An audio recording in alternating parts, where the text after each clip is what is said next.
Hello, everyone, and peace of Christ to all of you. Please invite your friends and let us have a good discussion today about what people think or they call him a prophet. His name is Muhammad, which is not even really his name. You know, when you say Prophet Muhammad, Prophet Muhammad, Prophet Muhammad, okay, can you show me a prophecy of a Prophet Muhammad so we can call him a prophet? So this is a very simple episode. My Skype is open and we invite Muslims to call us. Actually, we have the guy who last time he called me, uh, you know, he texted me. I don't know if you want to call. Let us see. What is the prophecy of Prophet Muhammad? I mean, Prophet Muhammad, but he have no prophecy. Like, look like I'm a prophet too, because I have no prophecy. Let us see.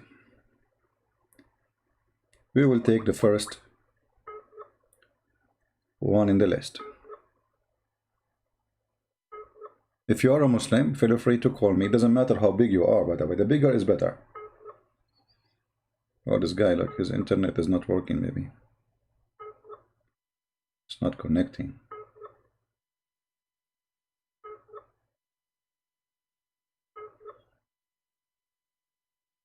Yes, like trying to log in, but it looks like his internet is not doing good. If you are a Muslim and you ever heard that Muhammad he have a prophecy, can you please share it with us? Because it's very embarrassing that we have, hundreds of millions of people call a man prophet, but yet he have no prophecy. So where he got his title from? Is that something we can purchase from eBay? Is that something anyone can claim? Is it something, just talk is cheap? Anyone can say he's a prophet. Any Muhammadan, my Skype is open. You can contact me. You can text me first if you want, and I will call you, just to avoid many calls in the same time.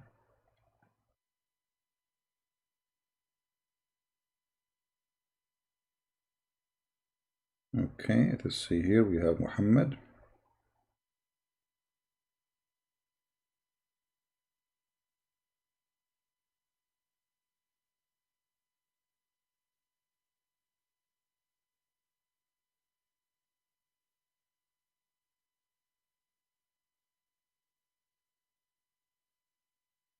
Let us tell him.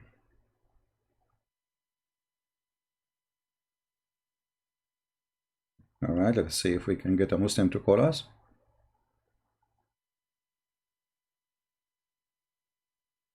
Somebody saying why you don't put the money sign to donate. YouTube, they always fight me, so it's not active because of YouTube. However, if you want, you can go to Patreon and people can donate, if this is what you're asking about. It's very easy, and actually in Patreon is better, because in YouTube they take most of the donation to their pocket.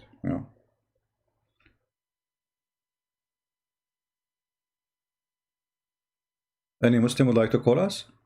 I mean, look how simple the question is and how simple the challenge. I mean, they have tons of videos, Prophet Muhammad, Prophet Muhammad. When you see those videos, sayings in the Quran, blah, blah, blah, all of this is a fraud.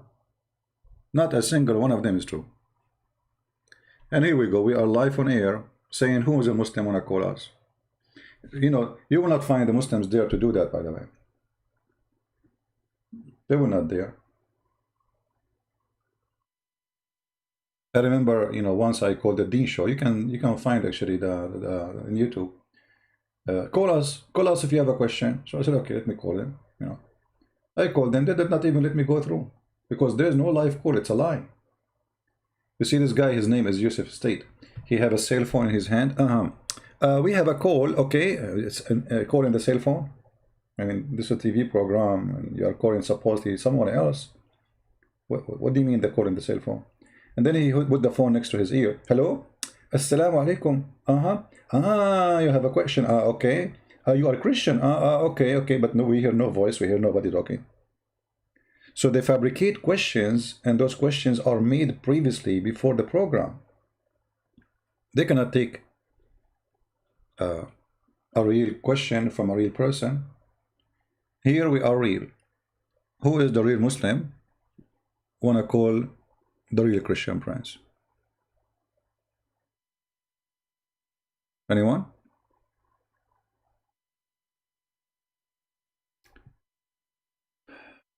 Muhammad, he predicted, will fight against the Roman. Actually, you know, Muhammad will fight, Muslims will fight against the Roman. Muhammad, he predicted that the Arab of Mecca, they are the one who will open Constantinople, but the one who did that is the Turkish. And Muhammad, he says, avoid fighting the Turkish as long they avoid you.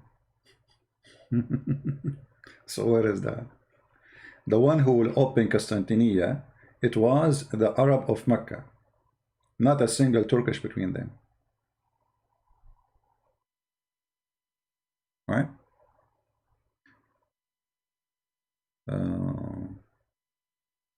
Any Muslim? Just bring anything you want. I mean, if you're a Muslim, just, you know, call me and show me the prophecy. And don't worry, I mean, we are laughing at it anyway. Because, not because we want to laugh, but because it's a fraud. It's a lie. Actually, the same ones they call them prophecy is the same one prove to us that Muhammad is a fraud. Try me.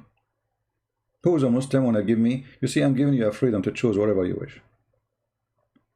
Anything. Any prophecy. Name one.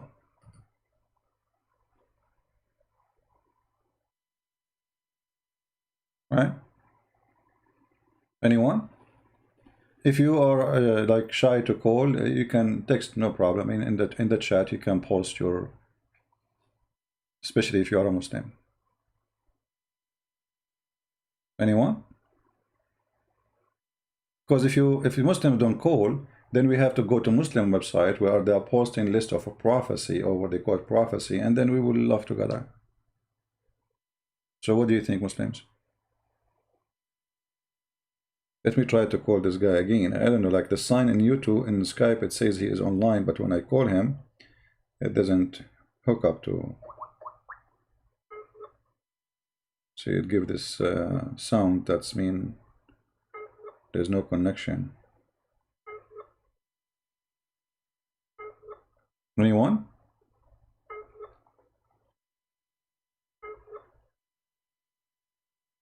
There's no way there's no Muslims are listening. You know, we just started, we have almost 700 people watching, and there's no Muslims here? That seems impossible. Right? Who is a Muslim want to tell us why you think Muhammad is a prophet? What is a prophecy? And don't worry, you know, we will have a nice conversation. We are not here to fight. We are here to discuss. If you are right, you are right. I mean, nobody can make you wrong. You know, always the truth will reveal itself. No matter what people try, you know, if somebody trying to bully someone, like they say bully, you know, a bully will not hide the truth. You can do bully. Like Mimi, when he was in the stage with David Wood, he tried to bully David Wood in order to cover the truth. But later everybody is laughing at him, you know. You cannot cover the truth by bullying, you know, by using the strategy of bully. You want to be bully, no problem. Anyone? Okay, look like there's no Muslims would like to share with us any of the prophecy of the self-proclaimed prophet. Let us go to Muslim website and see some prophecies. All right.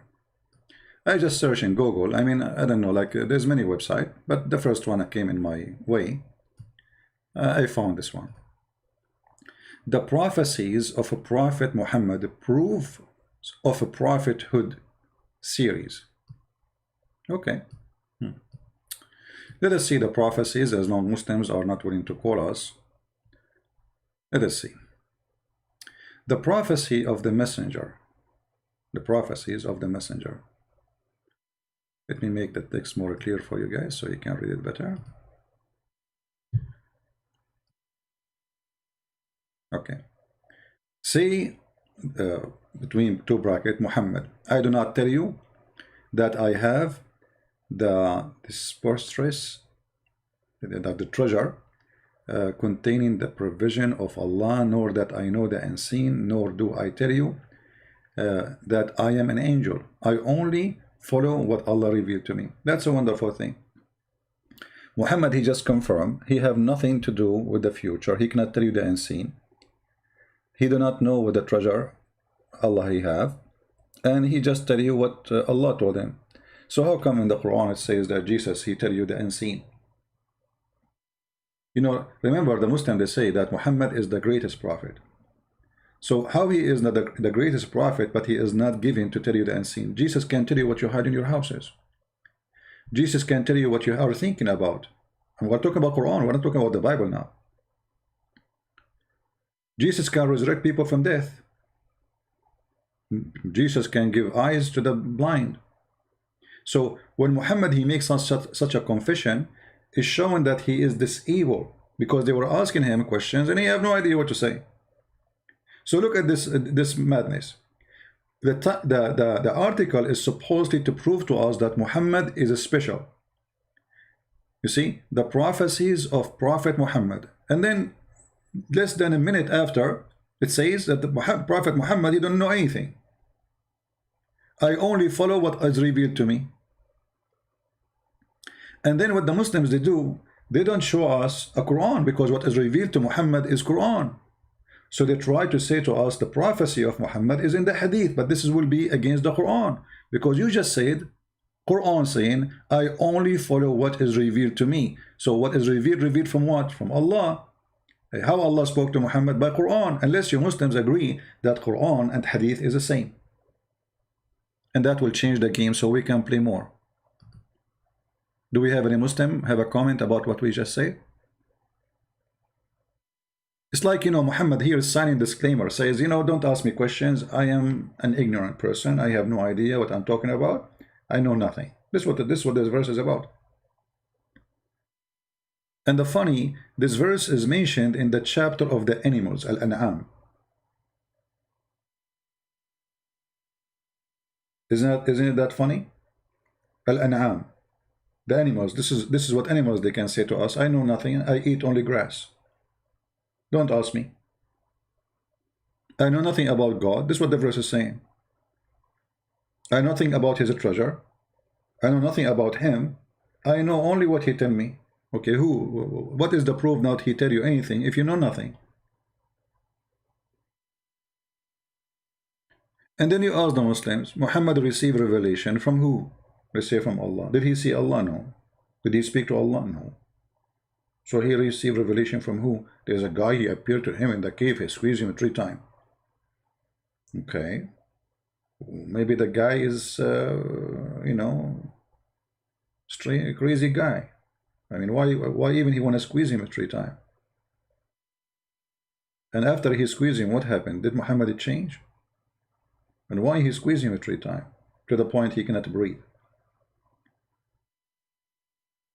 And then Muhammad, he says to him, I cannot read, and the guy keeps squeezing him. What does that mean?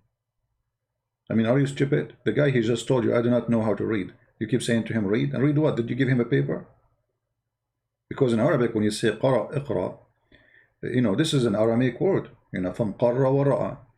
Qarra is saying things by the lips. Ra'a is seeing something by the eyes. So your lips say what you saw by your eyes, reading.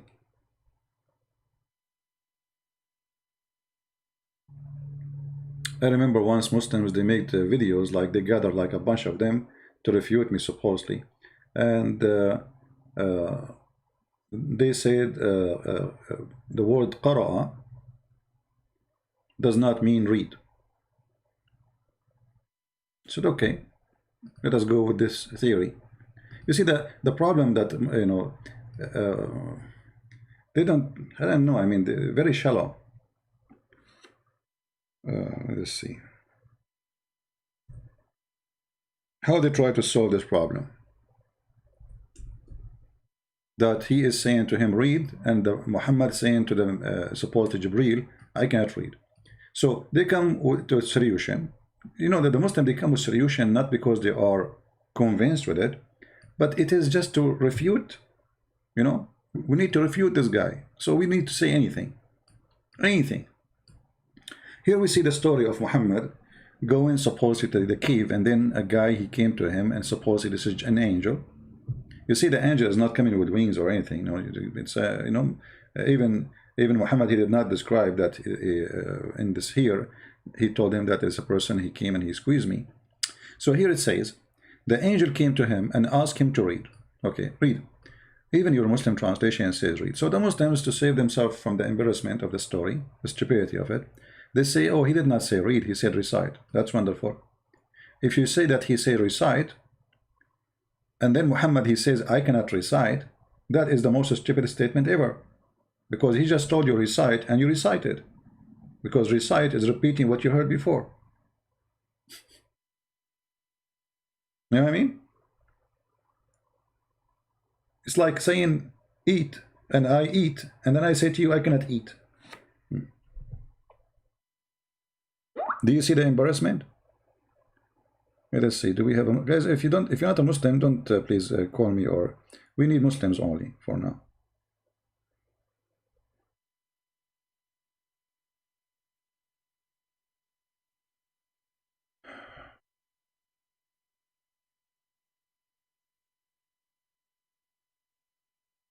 If you are not a Muslim, don't call me. Not now. Tomorrow we take calls from Christians in the other account. By the way, tomorrow we will be in the Quality of Life account. So if you want to join us, there's a link down in the info. It says live on Quality of Life Sunday, and there is a link you can click and you can subscribe, so you will be notified when we go live on air. And there the topics always have nothing to do with Muhammad and his stories. So, you know, a Christian prince, he recited, recite, that's mean Muhammad is a fraud. Because when you say to a person recite, that's mean he already knew what he will repeat. Recite is you saying something from your memory.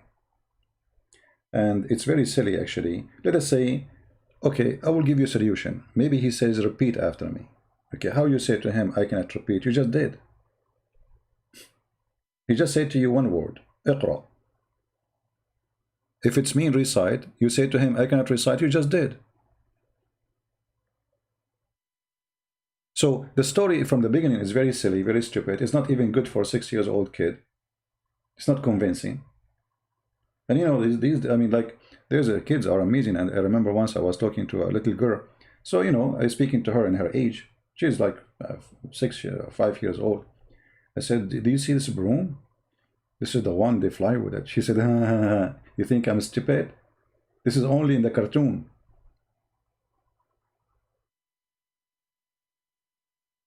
I was like, what? she's like very small. I mean, she said, do you think I'm stupid? This is only in the cartoon. Sadly, there's a billion human being and more. They believe in the cartoons of Muhammad. This is cartoon. This can happen only in the cartoon. A prophet of God, you know, he should not tell a story which is embarrassing.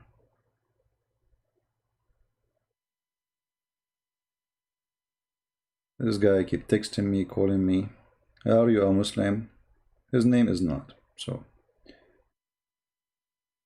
we keep saying, don't call me if you are not a Muslim, and we keep receiving text and messages.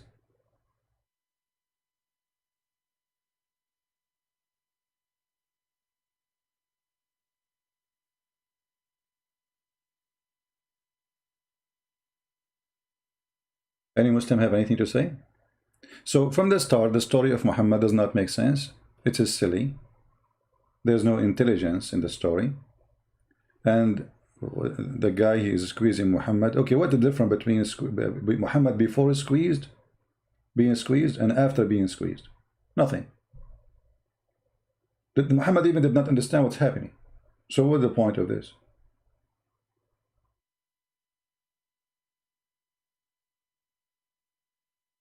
And what make it more funny, the angel, when he said to him, read, this is the word of Allah. It's not the angel is just delivery person, supposedly.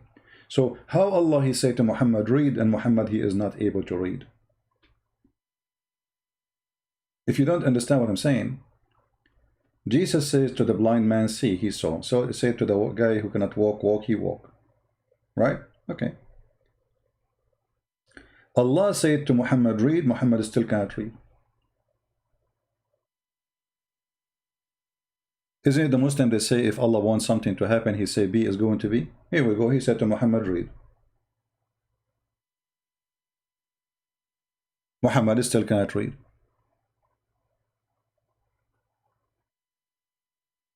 Like once I wanted to be a prophet like Muhammad, so a Bedouin, he came to me. This is a story Muhammad, he mentioned, by the way. A Bedouin came to him, and Muhammad, he told him, why you don't convert to Islam? The Bedouin guy, he have a lizard, big lizard, the desert lizard, you know, in his like case. So the Bedouin, he said to Muhammad, if this lizard convert, I will convert. If this lizard say Shahada, I will say Shahada. And then the lizard came back to life, brother. And he said, Ashhadu an la ilaha illallah in Arabic. The lizard. And then the Bedouin, he converted to Islam. Oh. Who in the world want to believe in such a stupid story? And why this story is not in the Quran? You know, how come in the Quran we have all kinds of stories, including the most silly ones, like the Sulaiman and the ant. Sulaiman, he heard the ant. Which one is more important? Muhammad making the lizard convert to Islam, saying Shahada, or the ant saying to the ants? How come this is not in the Quran? Obviously, those things are created long after Muhammad. Those stories. Otherwise, this will be like a major thing in the Quran. Actually, the Quran confirmed that Muhammad have no miracles. You know, the Quran confirmed with no doubt that Muhammad have zero miracle. Allah refrained from sending miracle.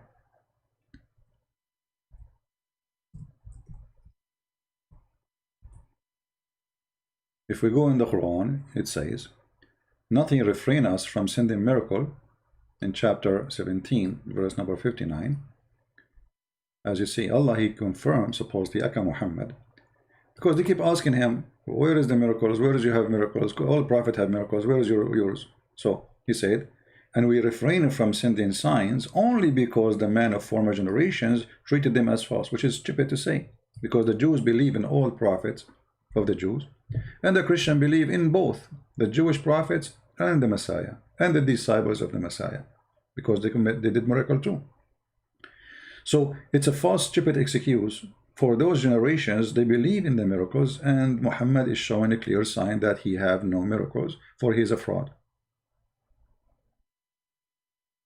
Do we have any Muslim who tell us a prophecy of the Prophet? Until now, we are, waiting. Anyone? Guys, invite your friends. We have only less than 900 yet. That means you are not inviting your friends. At the end of the program, we will give you a flying carpet which can carry the kingdom of Sulaiman. The whole kingdom of Sulaiman in a flying carpet? Don't you think this is too much exaggeration, Muhammad? All 600,000 chairs. And then all his animals. And all his war equipment. And all the food, the kitchens, the cooks. The whole kingdom is flying. This is like this is not even in the cartoon of Alibaba. By the way, to be honest with you, my grandfather, he used to have a flying carpet like this. My father, he got, because when my grandfather he died, they divide the flying carpet between his kids, and he have like 200 kids, So my father, he got a small portion of it. I used to take it when my dad is asleep, and I fly, like I go to Japan, in the morning, and then I go to Starbucks in Honolulu. No passport, it's a true story. I mean, who need witnesses? Brother, do you take a camera selfie? Brother? Prophet Muhammad, do you have a selfie at that time? I am the same. Hello? How come you believe in his stories? Hmm? Where is any evidence about this guy to be a prophet? Who wanna help us?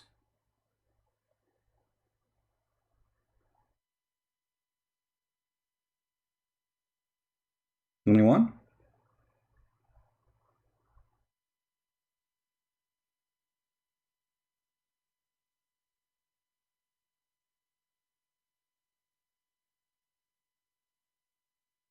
Any Muhammadan? Is allowed for Muhammadan to reject fatwa? Well, Muhammadan, they can reject anything. Anything is embarrassing, they reject it.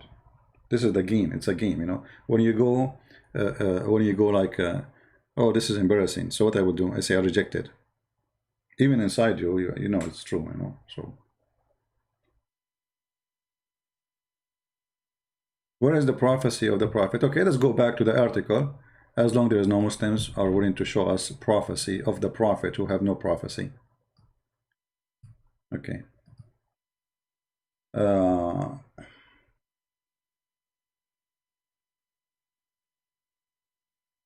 prophecies of the messenger. All right. Number one, the Byzantine will be a rebound. You know, I mean, this prophecy is so stupid to the point. Muhammad, he said that after the Roman, they became victorious. You know that? Let us go to the hadith.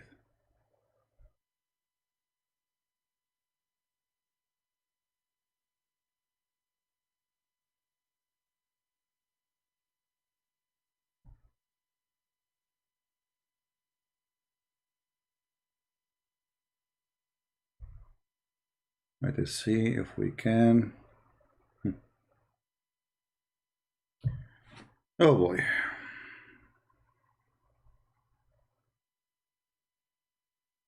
Look at this prophecy, guys. I mean, have you ever heard of a stupid prophecy like this? I heard that Trump, he won.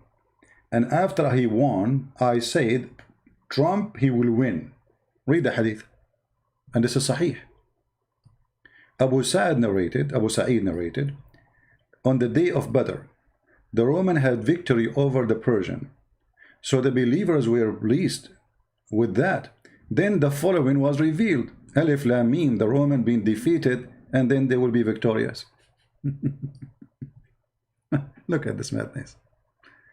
Oh boy. If we ask Zakir Naik, you know, about this situation, I'm sure Zakir Naik, he have a solutions for that. Very nice solution, you know.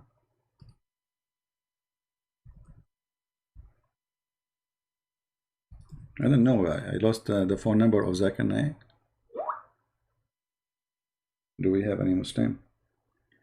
Hey guys, anyone wanna text me or call me, you have to be a Muslim to call.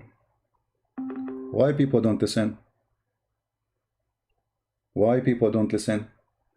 Muslims only.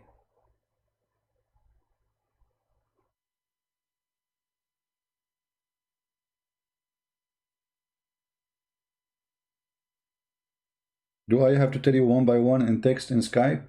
Only Muslims can call? So, if we call Zakir Naik and we ask him about the prophecy of Prophet Muhammad, for sure, Zakir Naik, he is all knowledgeable, you know. I'm calling his cell phone.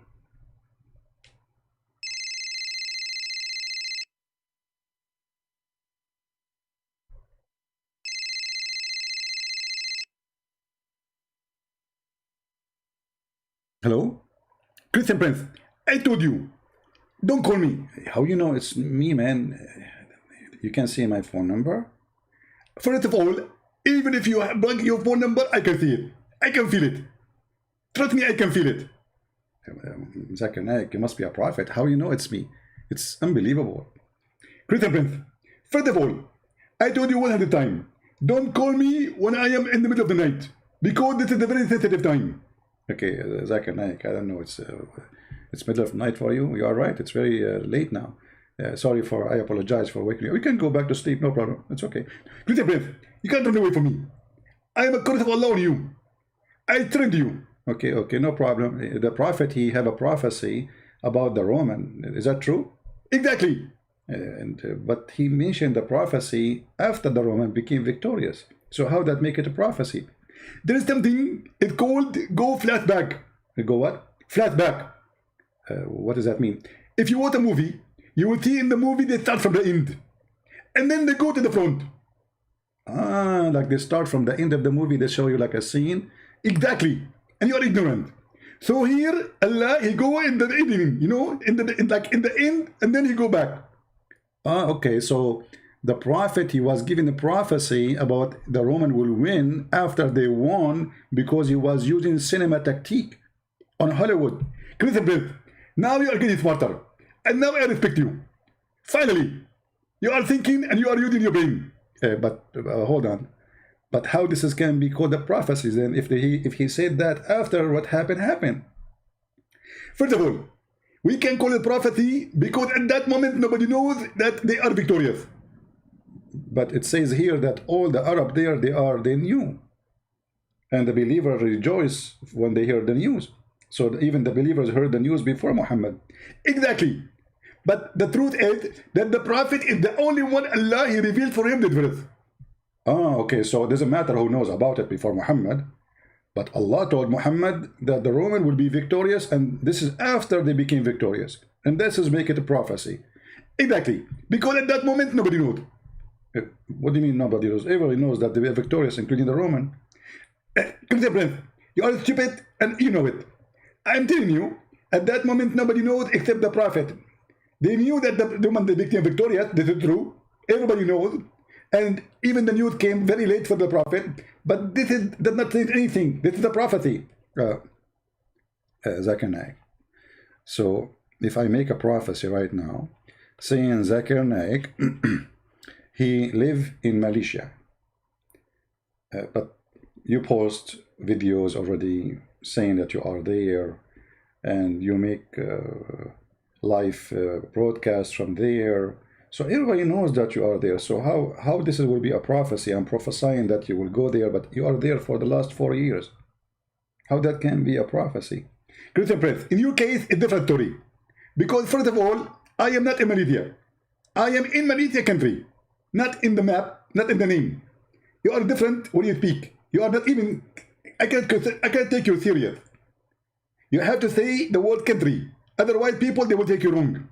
They would think that Malaysia is like a box or something. You have to say in the country of Malaysia. And yes, I am there.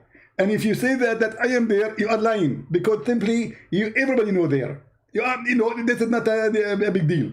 So the prophet, he did the same. He just mentioned that the Roman would be victorious after they became victorious. So how this became surprise prophecy? Christian Prince, first of all, in the old days, we used to take hadith. What? People, they used to take hadith. What do you mean? Drugged. Smoke, like, marijuana, hashish, Okay. So the people, they were high.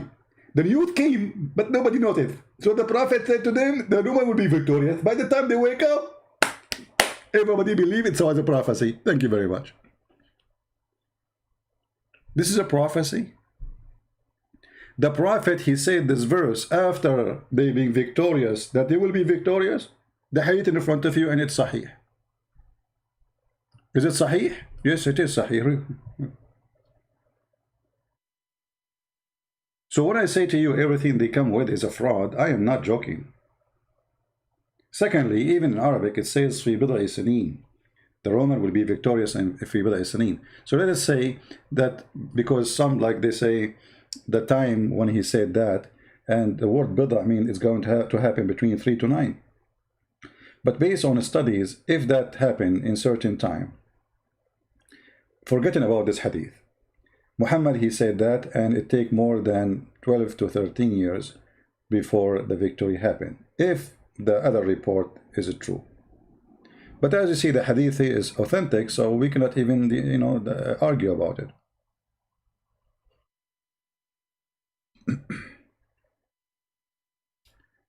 All right, I think it's time to block some people. We say to them only Muslims and they keep calling. Let me block you.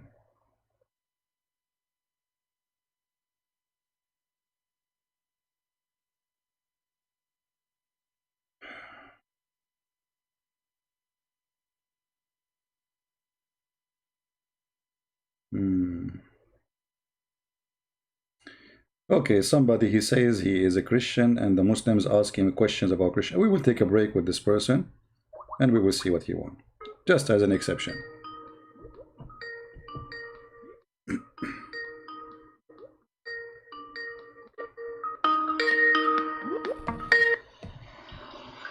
Hello? Hello?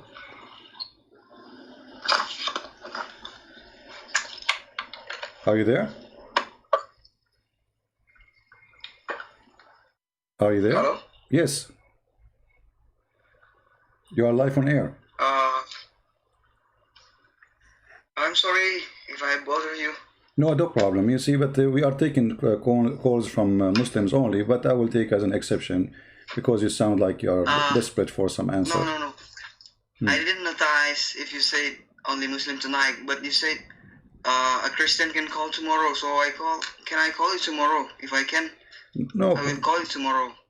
No problem. No, but tomorrow we will be in the other channel and there we don't speak about Islam. Go ahead. What do you want to say to me? So you are a Christian?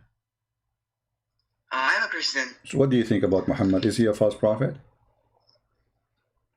Of course. Okay. So what the questions the Muslims ask you? Give me the most important because we don't want to waste time, please. Actually,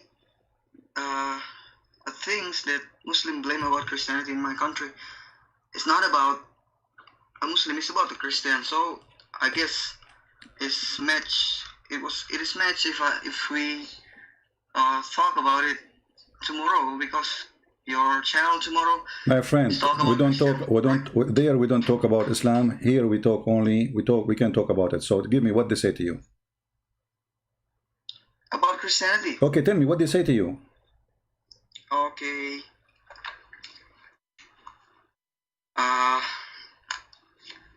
There's a few things. Wait, give me time.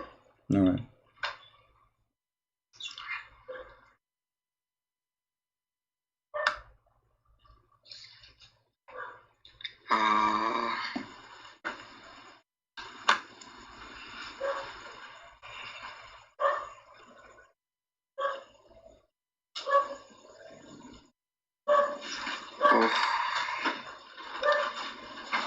Okay, my friend, by the time you find the questions, we will go to sleep. Take care. I mean, what is this?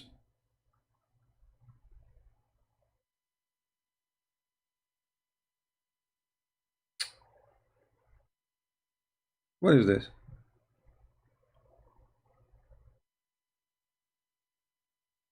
Like, if you see the text he's sending me, like Muslims asking questions like, please.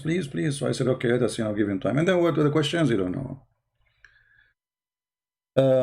We have Muslim Abbas saying, please read the Tirmidhi and tell me if this 31:5 was not a prophecy.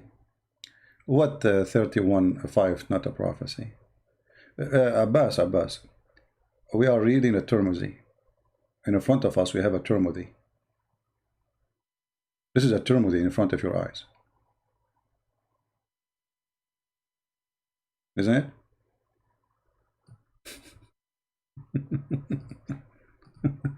In front of you is a Tirmidhi. And it's Sahih. What's wrong with you, Abbas?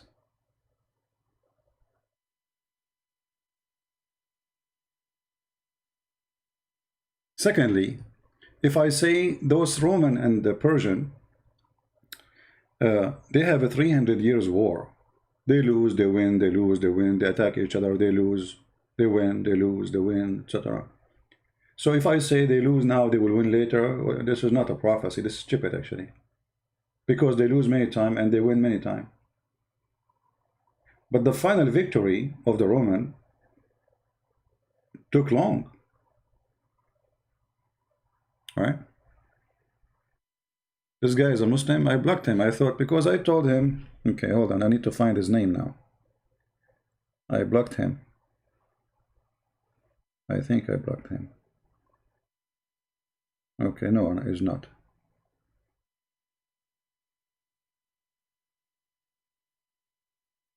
Oh, okay.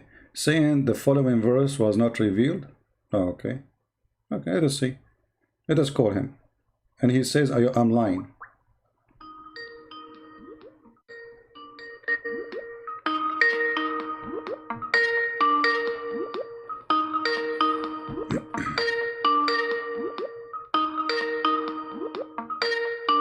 So he called me lying, but he will not answer now.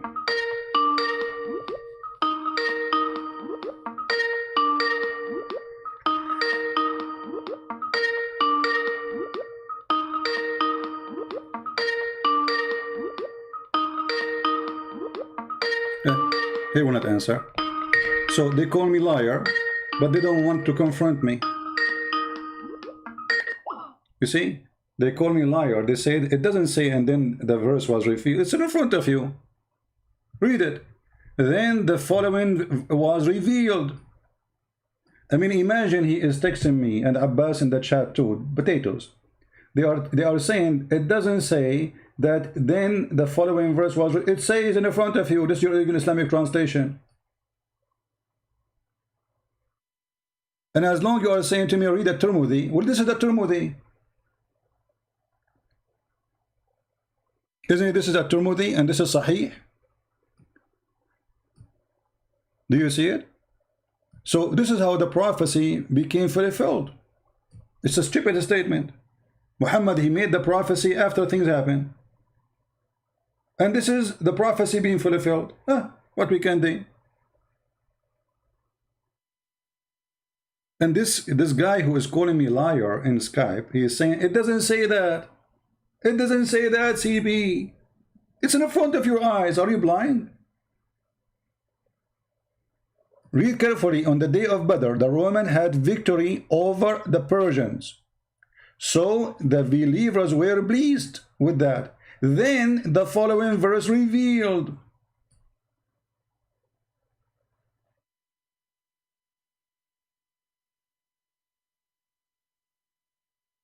And the funny, they say to me, read the Tirmidhi. This is the Tirmidhi.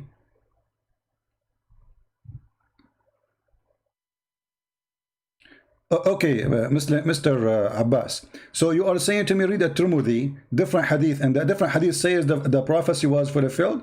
So how the hadith here is authentic and the other hadith is authentic? Which one is authentic?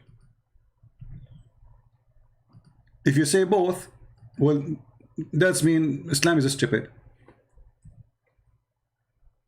What do you say?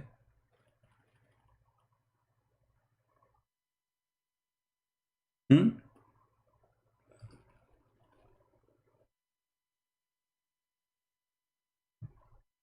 Do you want to call Abbas and read the Tirmidhi for us so we can laugh together? And you can read the Tirmidhi, the one you want. And I am not responsible for how many people will laugh at you. What do you say?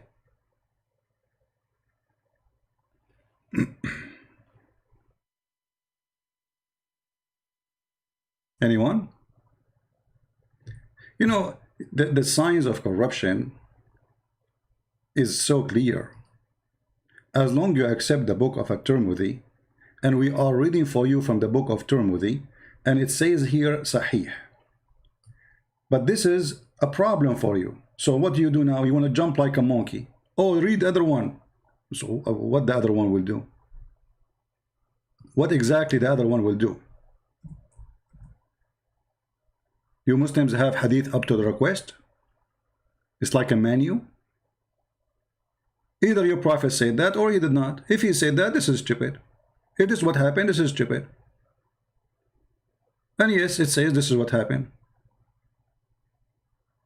So what we can do now?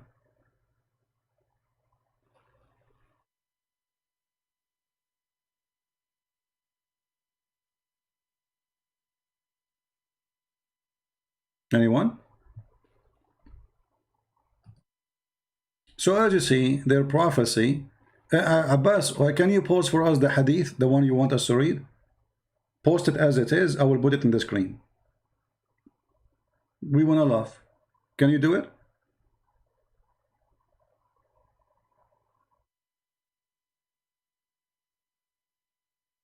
Abbas only count hadith which is not against Quran.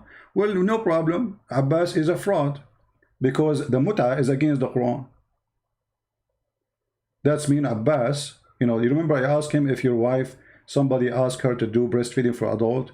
He said, well, as the Prophet says so. Right? He don't mind. He's a fraud.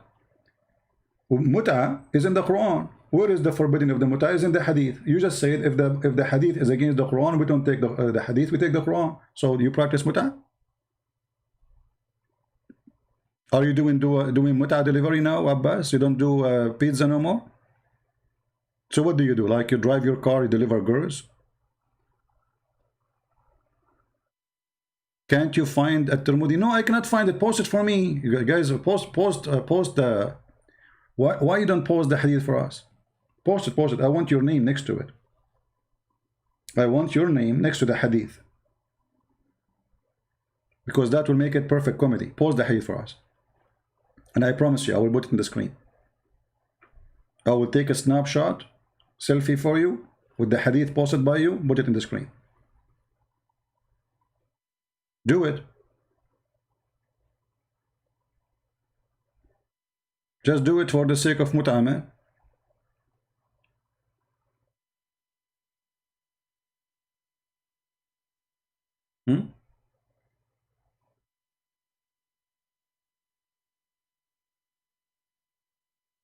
Consider yourself doing mut'ah. Pause the text.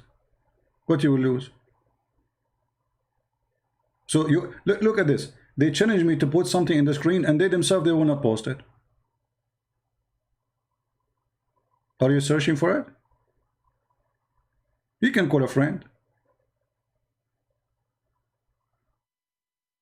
And don't worry, Mimi Hijab is not here, so he will not edit the video. Unless later he watch it, he will edit it. And he will say you will be refuted, like what happened to Yasser Qadi. So as you see, what they claim it's a prophecy is stupid. What is the prophecy of the... Let me show you a prophecy of Muhammad. Serious prophecy. Hold on.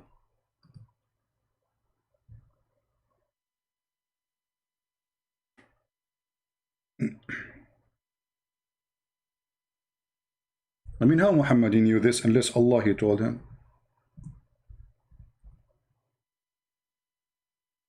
Look at this.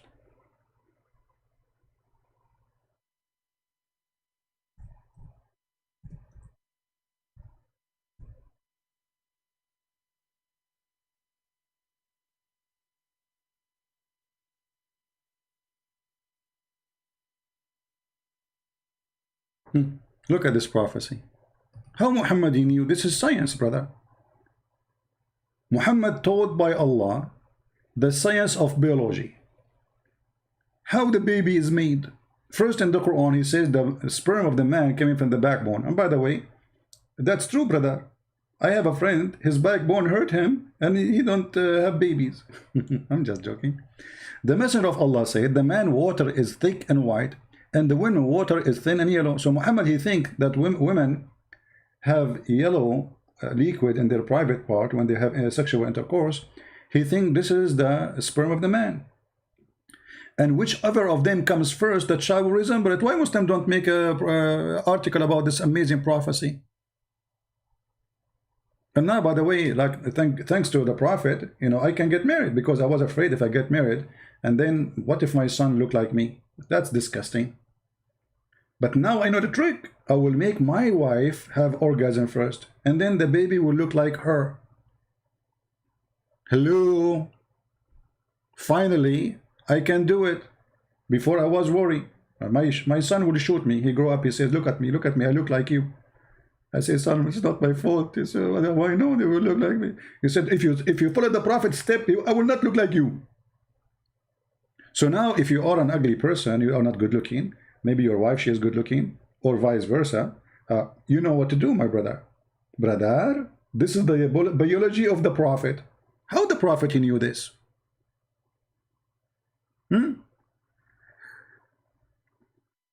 There is no way Muhammad is not a prophet. This is proven to be correct, scientifically correct. It's the water of the woman in her private part, which is yellow. And why it's yellow, my friend? She is infection or what? Why? What is that? You see, for me, I was reading all was yellow, and then they told me, I don't know about this stuff. Like, yes, it's true. I have like 10 degrees in biology, brother, like Muhammad, you know. But I did not go to university and study that. So they told me that women who have such a thing, yellow, it's mean they have infection. So Muhammad, he think that women who have water in their vagina when they have intercourse, that is what caused the baby to look like. And he is talking about washing it. This is outside. This is not inside the body. This will decide how the baby look like. Don't you think this is too much? What happened to Abbas? Where is the hadith, Abbas? You could not find it, Abbas?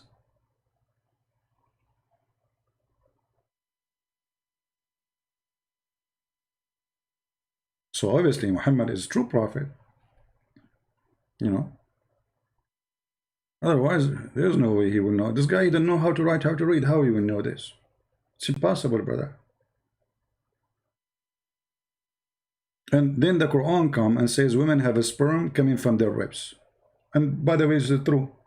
Once I was in the beach, I was naive at that time because I was studying the Prophet teaching. I saw a woman, she have something like in her chest. I thought this is lotion, you know, she put like, you know, for sun blocking lotion maybe. I was naive, you know. And later I learned from the Prophet, from the Quran, that women have a sperm and come from the upper side of their chest. Look at this filthy woman. She have a sperm, she have like, you know, those are not the breast, by the way. Those are breast testicles, according to Muhammad. Women don't have breasts. Those are testicles. That they are big, by the way. Alhamdulillah. If we go to the Quran, just to show you how Muhammad is a prophet, it's clear. It's clear like the sunlight, you know.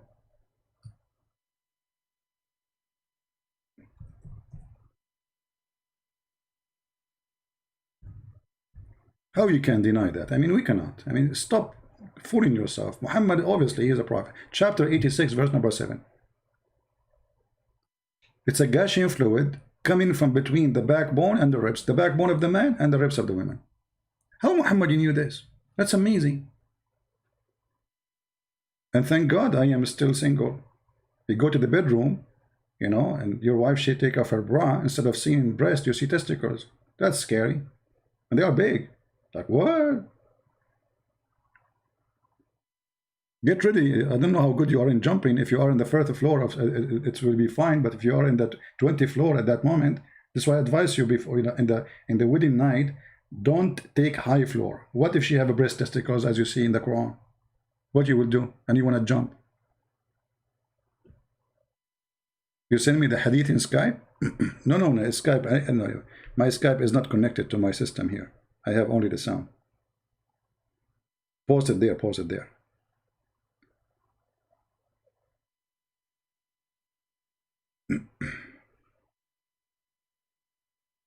No, you have to post it there. Okay.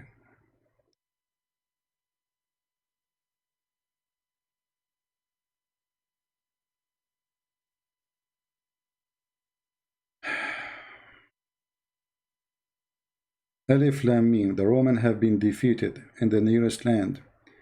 Okay, one day that those ayat was revealed, the Persian has defeated the Roman, and the Muslims had wanted Roman to be victorious, because they were the people of the book. So Allah said about that, and that on that day, the believer will rejoice with the help of Allah. He help whom He wills. Okay, and then the Quraysh, we wanted, but this is not a hadith, you either. This is an explanation. Where is the hadith? I mean, do you see how stupid you are? The hadith is in front of you. This is the hadith. Secondly, you are saying that in the day of Badr, if you calculate the date of Badr and the final victory of the Roman, you will see many years after that will pass 9 or 11 or 12 years. So Muhammad again is a fraud, even if we go by this calculation. Because in Arabic he used the word bida. Bida have to be between 3 to 9. As simple as that. However, in front of us we have a very accurate hadith. It says clearly that the Roman, they've been victorious, right? And the verse was revealed after. You like it, you don't like it, it's your business. And this is sahih. Deal with it. And the one you gave me is stupid. Secondly, here, you know, by the way, there is something wrong. Yeah, sure, I will take your call. Hold on. Abbas, you are not calling anyway. Here we go, we'll call you.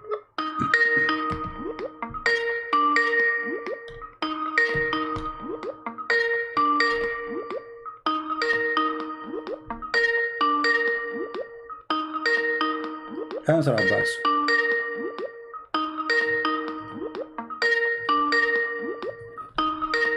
Abbas, answer.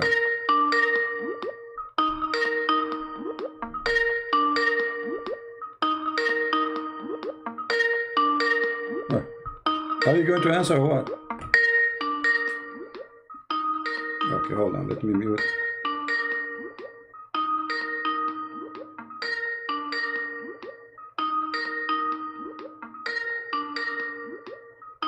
I think my Skype is stuck too. Yeah, I think my Skype is stuck. Hold on. Let's try again. Abbas, answer the call.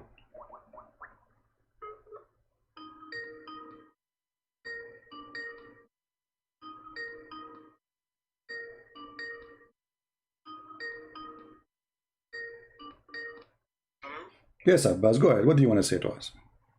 I'm calling you from the other. Can you take my call, because on this one I don't have headphones. I'm calling from the other number. Can you take my call, please? You are not calling me other number. What number? What is the name there? What is the name there? How I know it's you? Is that you, Susu? You call yourself Susu? Who is this Susu? Hot Susu. Abbas is the hot Susu? What is that? Alicia. Abbas is Alicia now. Amazing.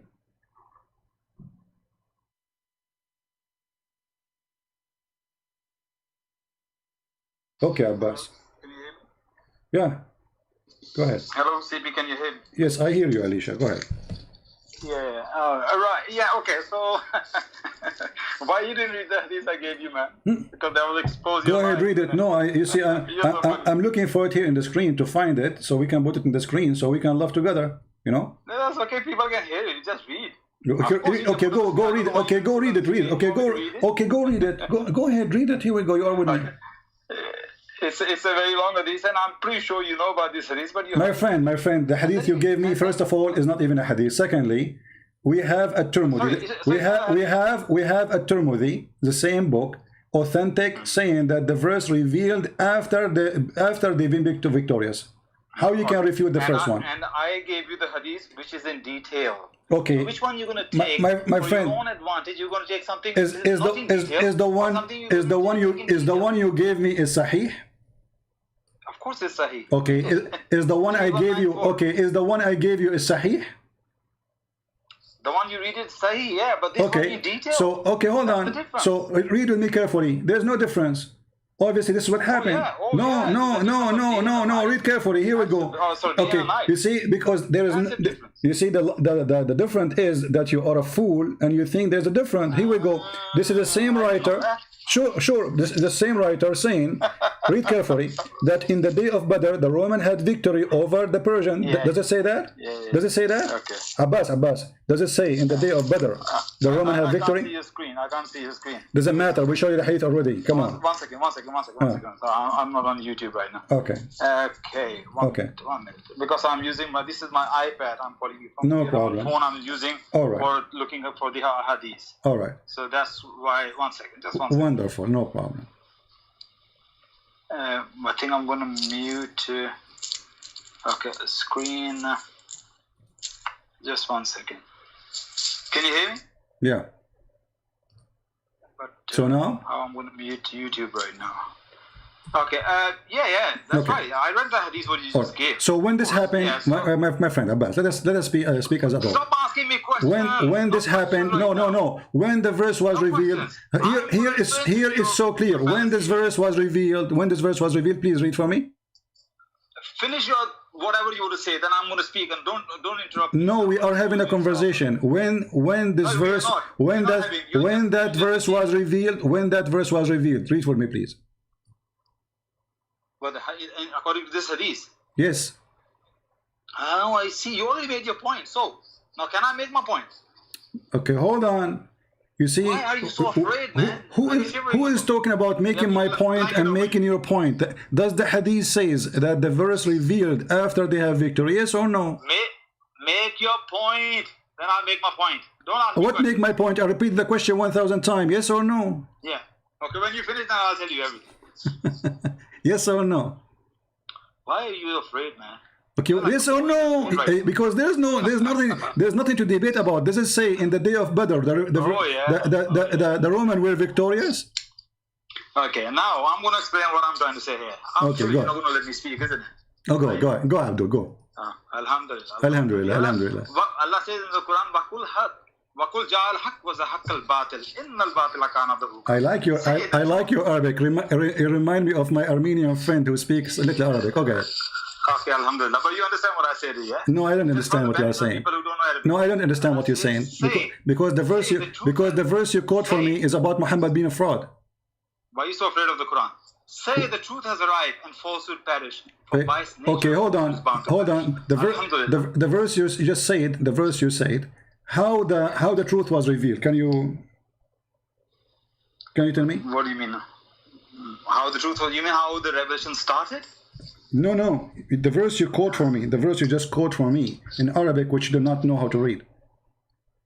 So, Okay. how this verse was revealed?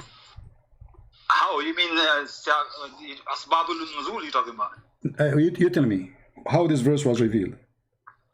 I don't know the Asbab Nuzul, but it's a fact. By killing people. So now if we have a debate and I have a gun, I shoot you, that will make me a person who have the truth in my side. This is what you are saying to me. Oh, okay. Educate me. When was it revealed? No, you're making the point. Let's see. I am making a point. I am making a point. You're just giving me a gibberish. I am making a point. What verse we are reading from? Just to be sure. What the number? Chapter 2 was 111, I believe. Okay, chapter 2, verse 111. Yeah. Are you running away from this Tirmidhi hadith? No, we are going to laugh at all of them. We are here. Just We are remind here. me, I'm going to come back to repeat you. 111. You said 111, right? Can't. Chapter 2 was 111, I believe. That's All what right. it is. Okay. Read I it. believe, and I'm pretty sure, yes, that's what it is. The verse says here, they say that the one who will enter heaven, either Jew or Christians. Where is that? No, that's sorry. I think it's chapter 4. Verse Let us use this one. Listen. Let us use this one so we can laugh together. The Christians. Hold on. Just to show you how stupid your prophet is. You just quote for me a verse. You do not know the number. So by mistake, you quote for me a verse will destroy you and destroy your prophet. It says, they say that the one who will enter heaven, the Jews or the Christians, say, bring your proof if you are truthful. Is it the Quran says the Christian and Jews will go to heaven? Some of them, not all. No, it doesn't say some. Does it say all? It says all. Yes, it says all. Let us go to the verse. Yeah, you know, here we go. Yasser Kadri is trying to learn Arabic. Okay, let us see. Surah Al-Bayyinah is... Okay, hold on. Read for me. They're going to be in a hellfire. Read for me. Does it say all or no? Sorry? Does it say all the Jews and all the Christians will go to heaven, and even the Sabian? Chapter, absolutely no. the same chapter, chapter 2, verse number 62. Even all Muslims not going to Chapter 2, okay, read, no problem, read. Chapter 2, the same chapter, chapter 2, verse number 62. Chapter 2, verse 62. Yeah. Are we changing the topic here right now? No, we are not. You know, we are not. You showed me nothing. Okay, what you are showing me, Abbas, what you are showing me, you are telling me that we Muslims are a bunch of idiots. We say something and we say the opposite second page. This is what you are saying to me. Thank you. No. Well, here we go. Okay, if you want, we can go back to that topic. Does it say in the hadith that this revealed after they being victorious? Yes or no? No, and never. What do you mean no? Read it. Okay, here we go. Read it. Okay, read it. Read. Okay, read it. Read it. No, read it. Read it. No, read it. Read it. Read it. No, read it. Read it. Read it. Read it. It's in front of you. Do you know the reason? In which day, Abbas, in which day, let's make it simple. In which day the Romans were victorious? Okay. In which day? May I allow to speak? What's wrong with you? We are talking. You see, you quote for me the other verse. We go there. You are saying, "Are you change topic?" We go back here. You want me to speak? No, but you're not letting me. I'm asking you, in which day, in this hadith, do you agree with this hadith? Yes or no? First, do you agree with it? Yes or no? Yes or no, again. Do you agree? Because we don't wanna make it. You're trying to confuse yourself only. Either you say you agree with it. We want to know your point, where you stand. Do you agree with this hadith? Yes or no? Oh, not with your understanding. I understand the hadith. I'm asking you, not my understanding, your understanding. Do you accept this hadith? Yes or no? I accept hadith with the context, of course. This is not a problem. This is not a question. Do you accept this hadith as it is? Yes or no? This hadith is not in full context. That's what I'm telling you. My friend, the full contact or short contact, does it say on the day of Badr the Roman had victory over the Persian, so the believer were pleased with that, and then the following verse was revealed? Does it say that or not? Okay. Again, yes or no? Am I allowed to say anything? What do you mean you want to say anything? What do you mean you say? Does it say that or no? Okay. Does it say in English, Abdul, you speak English very well, better than me. Then the following verse was revealed. Does it say? That's not a compliment. Does it say then? Does it say then? What? Does it say then the following? Yeah. Again, yes or no? Was revealed. Does it say, okay, you know, I don't want to waste my time with kids. You're a kid. Just, no, just get, no, get that. No, you're just a kid. You're wasting my time. It says that in the front of you. We'll debate about what.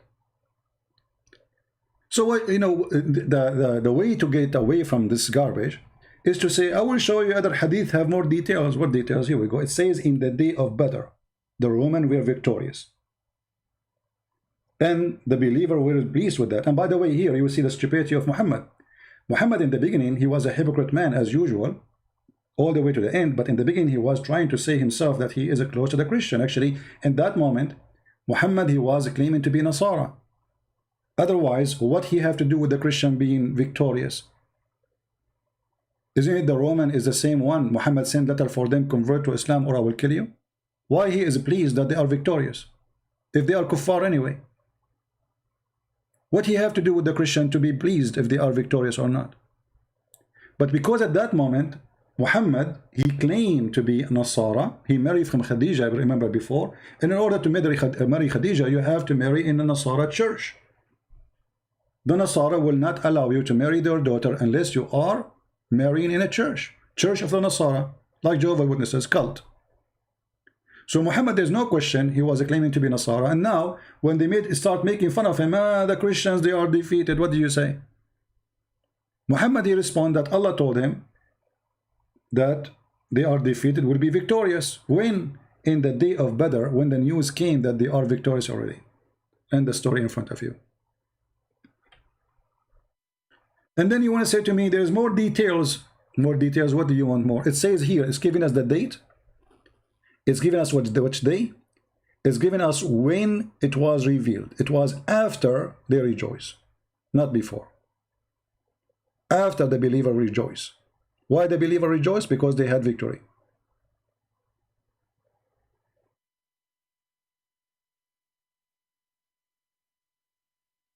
Same time, if I say the American, you know, they have victory or they lost. Let us say they went to Vietnam, they lost. and they will have victory. Well, they have victory. I mean, this is a great, powerful army. They lose, they win. You know, war is long, especially if you are fighting long war with the same nation. Today, this is a battle. This is not a war. Actually, they won, because the final victory of the Roman was way long after.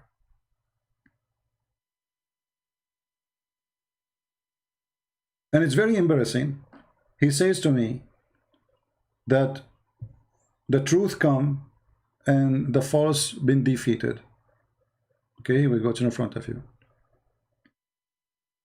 And he said to me, it doesn't say that Christians, all of them, they will go to heaven. It says all the Christians. Read it. Those who believe in the Quran, those are the Muslims. And those who follow the Jewish scriptures, those are the Jews. All the Jews. All the Jews who follow the Jewish scriptures. All of them. And the Christians. By the way, he did not say the Christian, he said Nasara. He never said the, you see, the whole Quran never said the word Christian, in fact. For Muhammad is a stupid idiot. He thinks that the Nasara are the Christians. For around him, there is no really Christians, there is Nasara. And Nasara is a cult spread in the Arabian Peninsula by some Jewish people, who they are Nasara.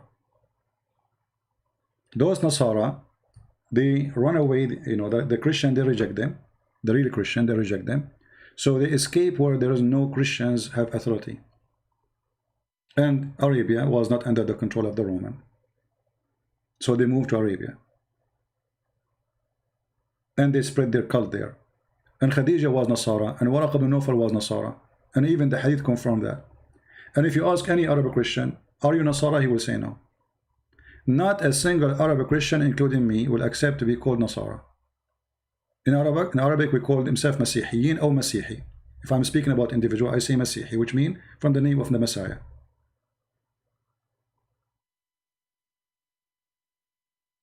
All those, and Muhammad, because he is big hypocrite too, in front of the Sabian, he's a Sabian, so he promised the Sabian to go to heaven, but the Sabian, they worship stars. The Sabian, they have, like, they are the same as the Mormon, you know, so they have some kind of fantasy. So they believe that there's gods, not God, gods, and those gods are angels, and they have ranks. There's angels who can create, there's angels who can build, there's angels who can redeem, there's angels who can maintain, there's angels who do maintenance, you know, they have a lot of things. And Muhammad, he copied a lot of stories from them, from the Sabian, including even the ablution he was doing. This is Sabian ablution. If you go and search for the Sabian ablution in YouTube, you will find the videos, the Sabian, which is a very old religion, doing ablution. You will see it's exactly as Muslims do the ablution today. Actually, even the Hadith confirmed that Arab, they believe Muhammad was a Sabian.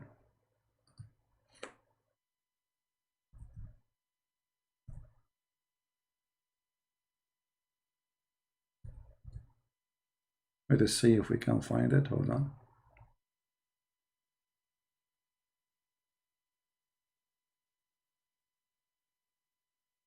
Here we go. You will find that when Muhammad and his gang, they were traveling, they found a woman, she have water, they want water. So they say to her, where we can find water? She replied, I was there, which means pointing her finger to the place. And there was this hour yesterday, and my people are behind me. They requested her to accompany them. She asked, where? They said, to Allah Messenger. She said, do you mean the one is called Sabi? What they call him? Sabi. The Muslim, they say Sabi is someone who changes religion. That's a lie. Sabian is a very old religion. They call you Sabi if you join them. Secondly, if he changes religion, well, that's mean he changes religion to be a Sabi. Otherwise, why do you want to call him Sabi? Why didn't call him Nasara? You know what I mean? There's many religions. Why they call him Sabi? Those are the Sabian. And the Arabic make it even more clear. You know, it says it clearly. Is that the Sabian you're talking about? They said yes. And between two brackets, they say with the new religion. That's a false. It's not there. You see, that's why they put it between two brackets. They replied. They didn't say no. They said yes. The same person. He's a Sabian. So Muhammad the hypocrite, in the beginning, he was promising everybody to go to heaven, hoping that they will join him and they will accept him as a prophet. Like Obama. Obama in front of the Jews, he's a Jew. He wear their hat. He kissed the he shake his head in front of the temple wall. In front of the Muslims, he is a Muslim. In front of the Christian, he hold the Bible and he go to the church, African church, and he sing with them, glorifying God. In front of the atheist, he make fun of the Bible. That is Muhammad. And even the Muslims, they confirm that Muhammad is a fraud. He do politics. They ask Abbas, why Muhammad had many wives? They say to spread Islam. That is politics. That means a fraud. He used women for the sake of his agenda. That's not from God.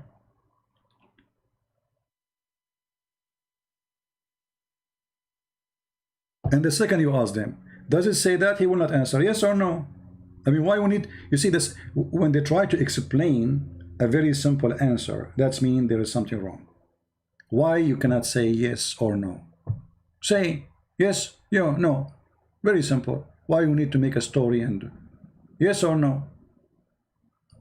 They were not there. Is Sharia law is dangerous for non-Muslims? Sharia law is dangerous first for Muslims, before us. You know, this is why the Muslims, they don't want it. Do you know which country they practice Sharia law? I don't know any. I mean, there is some tribes in Pakistan, they are practicing that, where Abbas is coming from, and that's why he ran away from there. Some places in Afghanistan, maybe. Even Saudi Arabia, they are not practicing Sharia law no more. I saw a video of a guy going taking video in Mecca, and he is not a Muslim. Then the crown prince is changing everything. Women, they can drive. Women, they can travel. Women, they can have their passport. They allow people to sing. They have dancing parties. They invite singers from around the world. So even Saudi Arabia is trying to separate itself from the cult of Islam. Right? Not a single Muslim, all those potatoes, you see them in YouTube speaking about Islam, not even one of them would love to see Sharia law practiced. According to Sharia law, if you wear jeans, you will be punished and they will break your legs. Go and watch Al-Qaeda and ISIS videos. For wearing jeans, they will beat you. You cannot. A woman, she cannot sit in the chair because the word chair is a male. How a woman, she can sit in the chair? You cannot have a store for lingerie and the lingerie is in the display. You have to hide it inside. And then women, they do inside what they do inside. I mean, you have curtains, so now they can do more evil stuff. Like what happened to Nabhan al-Tammar. If you remember the story of Nabhan al-Tammar, when he came to Muhammad and he told him, I did with the women what a man, everything the man do with the women except intercourse. Muhammad, he said to him, don't worry, this is lamam. This is what? This is lamam. What is lamam? Lamam is a small sin. What is a small sin? Touching a woman, playing with her private part, having orgasm, kissing her, touching her anywhere. She is touching you too. This is called lamam. As long as you don't do intercourse, it's okay. And I change any Muslim to say I'm lying.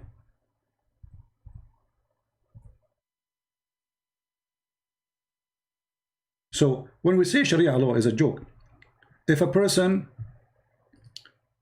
he go home and he found his wife cheating with somebody, he need to bring 4 witnesses and they have to see the private part of the male go and, excuse my language, inside the private part of the female. How you can do that? So you cannot punish her. You have no right to do anything because you have no witnesses. Right? How a woman, she been raped, she's going to prove that she been raped? She need to bring 4 witnesses? If you read the whole Quran, by the way, you will not see even where it's speaking about rape. I mean, how such an important topic is dropped in the Quran? How the Quran did not forget to say that you can do lamam and it's okay. You can take a married woman. Imagine a married woman Not a separated woman, not a woman in divorce. She is in the house of her husband. They are married and they sleep together. She go to do shopping.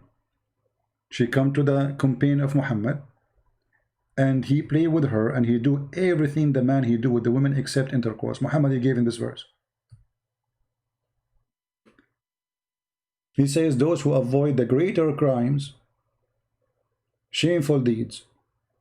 This translation is very funny. Where is the lemon?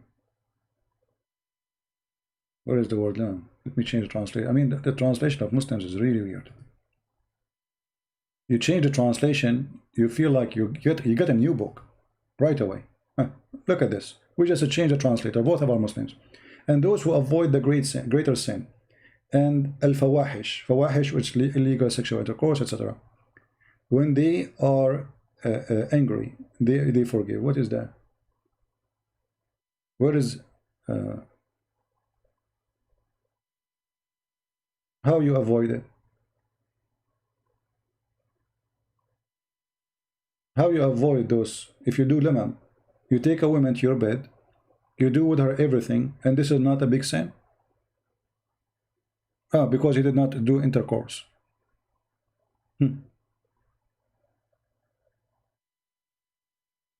Right? So this chapter here, chapter 42, mentioning that, and the same in chapter 53, verse number 32. Here he add, illa laman, they translate it as small faults. How this can be small faults? How this can be small faults? Any Muslim can tell me? This is a small fault? Taking a woman from her husband, playing with her, having orgasm, and this is in Islam is a small fault? And this is not even considered as a sin? So why your wife, she wear a burqa? If a man, he can touch her, he can play with her private part, he play with her body, and this is a small fault. I mean, imagine they say the word is small faults. Let me show you the interpretation for the verse, so the Muslim, they will not say, oh, where it says what you are saying. Hold on. Because you know them, right? We show them from their books, they say it doesn't say that, CP. It doesn't say that, CP. Okay. So, chapter 53, verse number 32.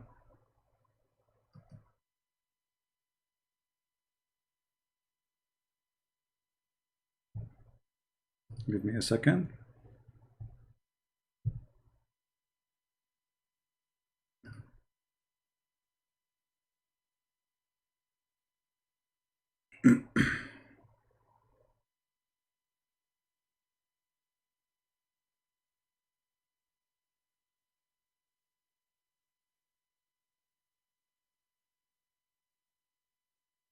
You see, in English, they take off all the interpretation. It's not there. I cannot find the story of Nabhan al-Tammar in the book here in the website. Let me see a different one.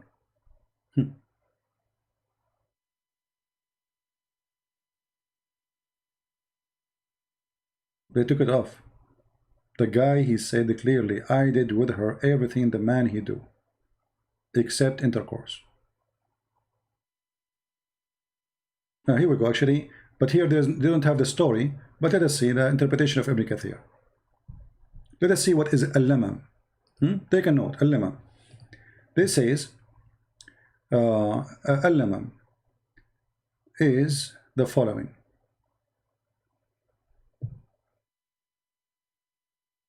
Commit zina by looking, the lips by kissing, and the hand by transgressing, and the feet by walking, and the sexual organ either materials or etc. by sexual intercourse. So if you have sexual intercourse, that will come from the adultery. If not, this is all is a lamam. Let us see different place.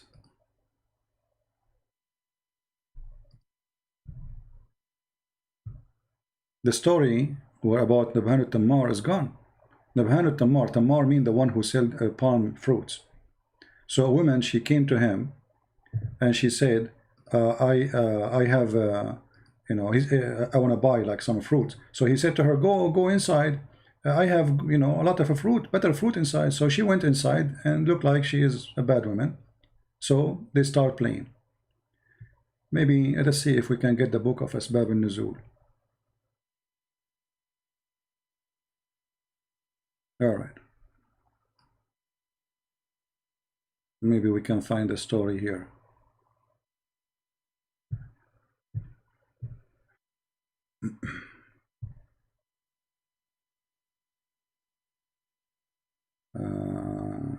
Look like the story is not in this one. Give me a second. We need to get it busted. We cannot just let it go.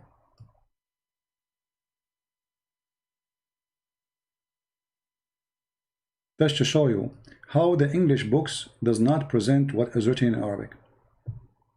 It's totally different.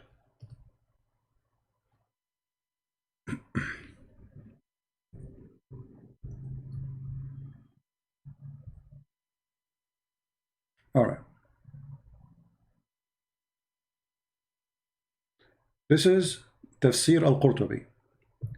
It says here, إن هذه الآية نزلت في رجل كان يسمى نبهان التمار.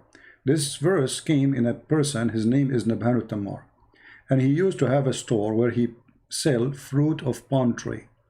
A woman, she came to him, and by the way, her husband was doing jihad. He's a Muslim, fighting for Allah, to come and to buy from him fruits. He said to her, oh, inside the store we have better than this. So she went inside, and then when she went inside, rawadaha, so he asked her to sleep with him, and then she refused and she left. This is here the story. And then he came to the Prophet. He said, let us see what happened. She refused what exactly? She refused to do intercourse, but he did with her everything. Read carefully. He came to the Prophet and he says, Ya Rasulullah, O Messenger of Allah, there is nothing a man does I did not do except intercourse, which means with this woman. Muhammad, he said, oh, maybe her husband is doing jihad, and this ayah came. So Muhammad confirmed that Lamam is touching the woman. He did everything with her. He did everything with this woman except intercourse. Muhammad, he told him this is a small fault, no problem. She is married.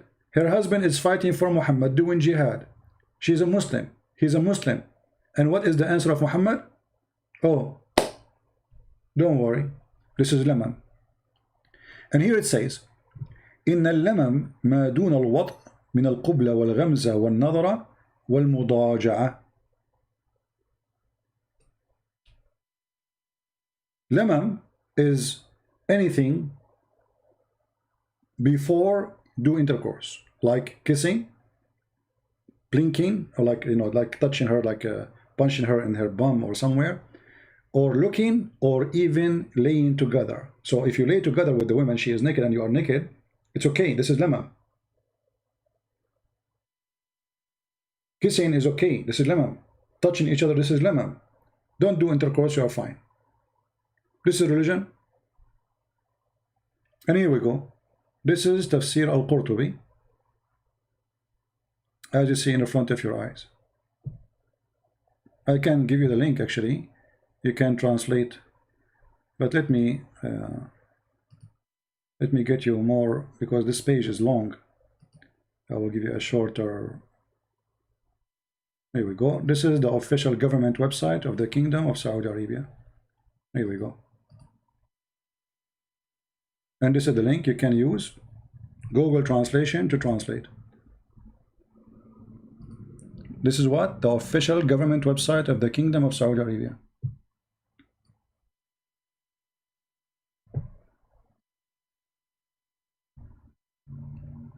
So if you compare what the Bible says and what the Quran says, you will notice that they cannot be from the same God. Which one in the Bible it says, you know, if it's better for you to take your eye away from going to hellfire? Even Muhammad, he confirmed, even the hadith, even the stories, that if the Prophet, his eyes fall into a woman, her husband must divorce her. If Muhammad, his eyes fall into a woman, her husband must divorce her. Let me find the reference.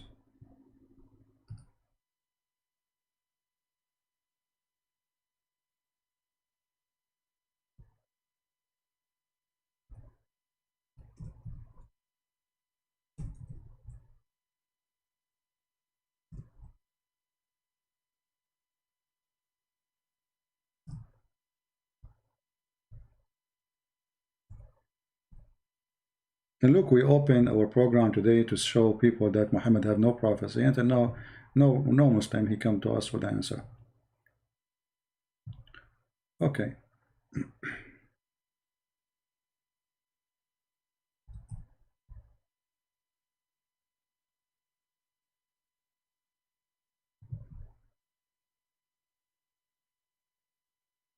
Here we go. Here they are counting the privilege of Muhammad. Imagine the Muslims are proud about the privilege of Muhammad. Number 10, the privilege number 10. Actually, I will use Google Translation to translate. Number 10, if his eyes fall into a woman, eyes of whom? Muhammad, onto a woman, وجب على زوجها طلاقها. If a man, if Muhammad, his eyes fall into your wife, you have to divorce her immediately.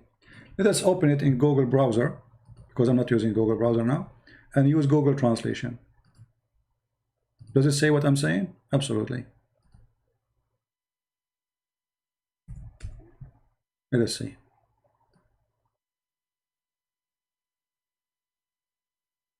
All right. You know, Google Translation is not accurate, but you know, it helped. Better than nothing. And the problem with Google Translation, you know, especially when you are reading in like an old classic language, it has difficulty to translate those things. So we will use Google Translation. Here we go. Translate. We don't want to translate to Arabic. We want to translate to English. Change languages. It says unknown. Okay, Arabic. All right. Why this thing is coming Arabic? Choose another language.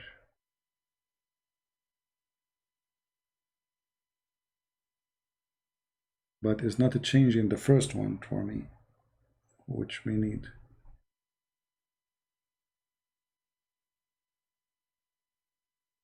All right, let us see.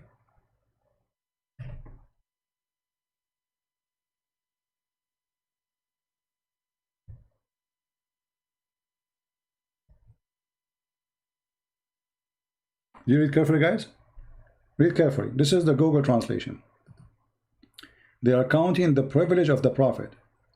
Most of it is about sex, and the rest about money. This is the privilege. You believe it? So look at this. The 10th privilege. If his eyes fall in a woman, her husband, he is obligated to divorce her, so the Prophet, he can if her, not marry her.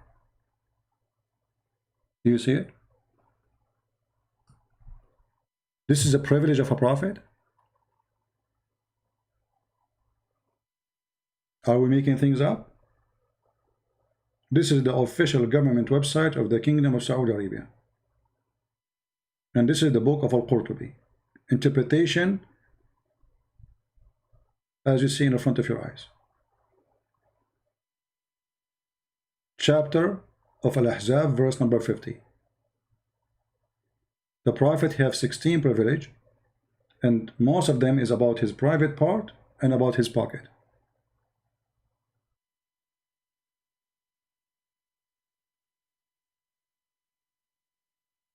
Right? Yeah, Abbas, don't change the topic. Do you agree with that hadith or no? And you got a list of Muhammad prophecy, like what? The first one, it was a fraud. We showed you the prophecy of the Prophet about orgasm. What about the Prophet prophecy about women have a sperm coming from the upper side of their ribs? What about this one? What we would do with it? Let us see if this is true. You see, Abbas is trying to change topic. Embarrassing. If Muhammad, he went to the house of Abbas, with my respect to his wife, and he liked his wife, Abbas, he must give her his wife to the Prophet.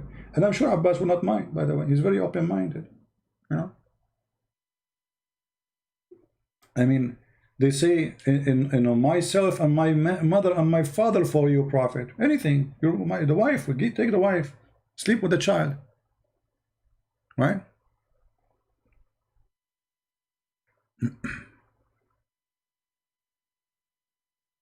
The video of Adnan Rashid. You see, when a kid like Adnan Rashid, he make a statement. How many times I get him busted, this idiot. He will never dare to call me. About tall building. First of all, the Arab have tall building before Muhammad was exist.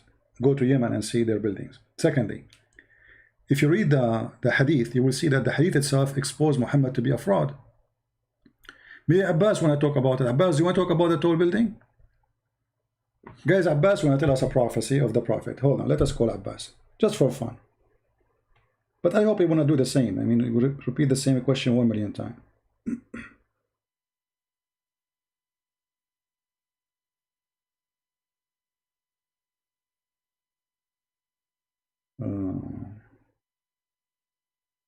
Dr. Yasser Qadi added me in Skype. Let me block you. We don't have time for kids.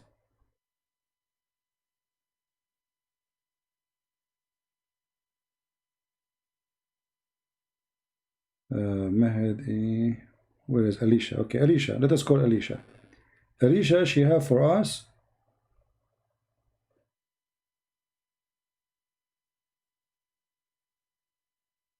a list of prophecy.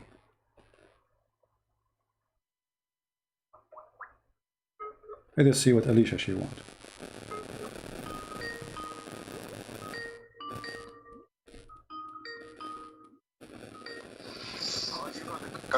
Man.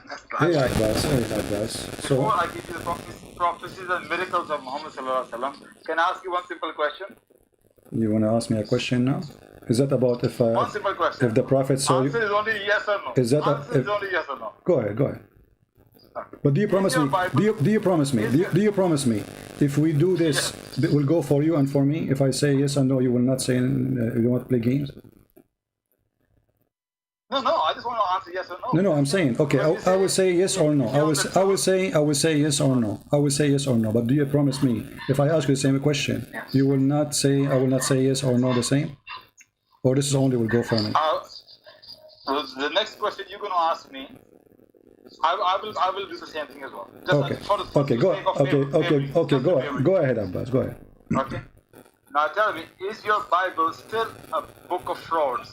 Still a fraud book? Still? Yes or no? Still? Is your Bible is still a book of frauds, a fraudulent book? Well, never was to be. That's a false. No. Answer is yes or no. The question is saying still. Well, still. You have to take the word still. You have to take the word still off the question. That's not the answer. No, you have to take the word still from the question, because if I say not still, that means it was a fraud. You see, Abbas, don't be a kid. Don't be a kid. If you're asking me, is the Bible is the book of a fraud? I say no, it's your Quran, and the proof of that, you're a prophet. Here we go. You are the one saying you are the one. I answered you. My book. No, my book is not the book of a fraud. And let me get you busted. Is it your prophet? No. Is it your prophet? I'm not changing your question. We are on the topic. I am not changing your question. Is it your prophet who took an oath? Is it your prophet who took an oath in my book? Shame on you. First of all, shame on you to say that my book is a book of a fraud when your prophet he took an oath in it. Did he? CP, that's not the answer. Answer is yes or no. This is the answer. The answer, my book never was a book of fraud. Hey, I'll give you the answer. Never was the book of a fraud. Answer is yes or no. Never was the book of a fraud. No, you need. You see, you are a coward. You are a coward. You are adding the word still. So if I say no, it's not. So you are going to say, oh, so it was a book of a fraud before. Now it's not. By adding the word still. It's a very stupid. You are just a kid. Abbas, did you a prophet? Okay, did you a prophet? I answered you. I gave you an answer. I said no. My book. Shut up. My book never was a book of a fraud. Now, did your prophet swear by it? You didn't give me the answer. So I gave you. It was only yes or no. Did your prophet swear by the book which you call a fraud? Yes or no? Did your prophet swear by the book you call a fraud? If yes, that means he's a fraud. Thank you. Go ahead. How you answer this? No, he didn't. He did. No, he didn't. He did. The hadith in front of you. Here we go. No. The Hadith hadith. is Hassan. It's not authentic. The hadith. Oh, Hassan is not good now. What Hassan mean? No, Hassan Okay, is doubtful. one of the one of the grandsons of your prophet, his name is Hassan. What Hassan mean? No, when it comes to hadith, Stupid answer. What the word Hassan mean? The name of the grandson of your prophet, his name is Hassan. What Hassan mean? Hassan in the name. What's mean? What do you mean? Okay, what Hassan? Why do they call him Hassan? What does that mean? Good, isn't it? It's good. It's good? Hassan is good. Yeah. Okay, so what's the problem now? Guys, it's good. The hadith is good. So what's the problem? I'm telling you the problem. What? It's good, but it's not authentic when it comes to hadith. How you call it good? How you call it good, but it's not authentic, you idiot? Okay, tell. So if it's not authentic, Abdul, just to show you how stupid you are. So you call it good, but it's not authentic? So you Muslims, you call something good, but it's not good. That's where the charlatans like you came and played with the words. Abdul, So when you see Hassan is a rank of authentic hadith, you liar. Hassan is a rank of the authentic hadith. Mr. Scholar, just tell me one thing. Why it's not authentic? Why is Hassan? What is missing? Okay, can you show me one scholar he said this hadith is not authentic? Challenge to you. No, the book, open the book of hadith. It says Hassan. Okay, can you show me? Okay, it says Hassan, and I ask you what Hassan mean. You said it's good. You are the one who said to me it's mean good. So the scholar they say it's a good hadith, which means there's no problem with it. Why it's not authentic? Question is So why how it's not authentic? Why? Abbas, just get lost, Abbas. I want an adult to talk to me. What we got is just a kid. Look how stupid they are. I mean, the hadith is good but not authentic. So how you call it good? How you describe it as good if there's no proof of it? Because if it's not authentic, it's mean nothing good about it. You go to Abbas, you ask him, is this pizza you are delivering good? He say yes, but it's not authentic. It's not made by pizza, it's made by poo-poo. Do you see how they are? I mean, right away when they accuse us with something, they accuse their prophet. If this book is a book of a fraud, how this idiot Muhammad, he says, okay, bring the Torah for me. And then he took the Torah and he put it in the top of a cushion. And he says, I believe in thee and the one who revealed thee. And then they say to me, oh, this is not authentic. It says good. What Hassan mean? He says good. It's not me who said the word good, which make it more horrible. So look, before they used to hide behind the word da'if. Da'if is not there. So now we play behind the word Hassan. Hassan is good. Good is bad in Islam. When Muslim, brother and sister, when we Muslim we say it's good, it means bad. It's like a secret code between us, brother. It says good. It's bad now. In the top of that, who is the one who said this is rejected? Nobody. In the top of that, isn't it the Quran confirmed that the Bible never been changed? And there's tons of verses. مصدقا لما معهم مصدقا لما بين يديهم.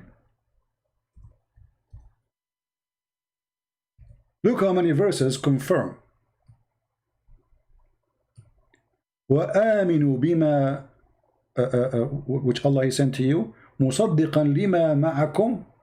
What is what معكم? To what is with you. Believing in what is with you.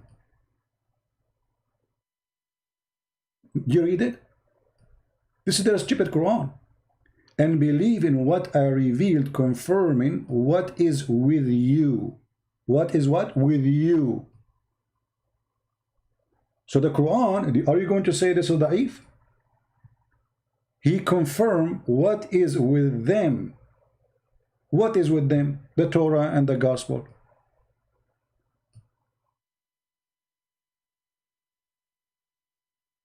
Abbas, read the science of the hadith. You are the scientist. You are the one who gave me the answer. Isn't it you who said it's good? Guys, Abbas is saying to me, read the science of the hadith. Science of what? You Muslims have no science about anything. You have science of urine. You have science of poo-poo. You have science of shaving underarm. Science of shaving your private part. You have no science. Al-Khomeini, he made fun of the Muslim Sunni. He says, لديهم تضخم في فقه المراحيض. They have a huge library in the science of a private, of bathroom, which means private part.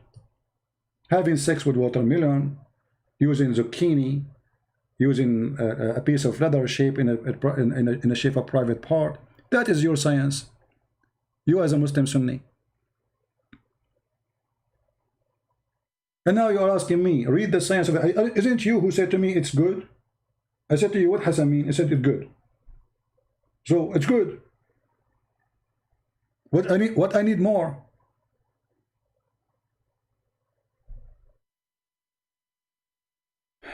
Farah, is he a Muslim? Only Muslims we will take.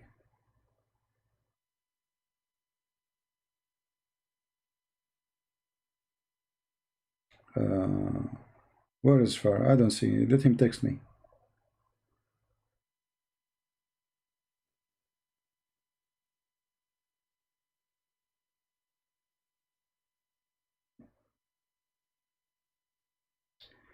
He will prove that Christianity is not the sole way. This is a guy from Pakistan. Let us see this guy.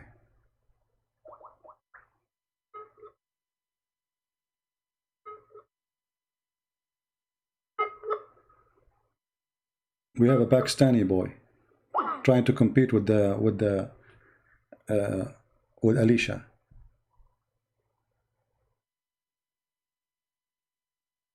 Will I answer you? You see that your question, yes or no? You see, Abbas, you are just a kid. Will you say, is your book still a fraud or not? So if I say no, you will say, oh, so it's not still a fraud? So it was a fraud. I mean, very cheap of you. Abbas is like those women, you see them in London's, you know, and they are wearing short skirt and they have a bottle of wine in their hand and they are inviting customers. This is how silly you are.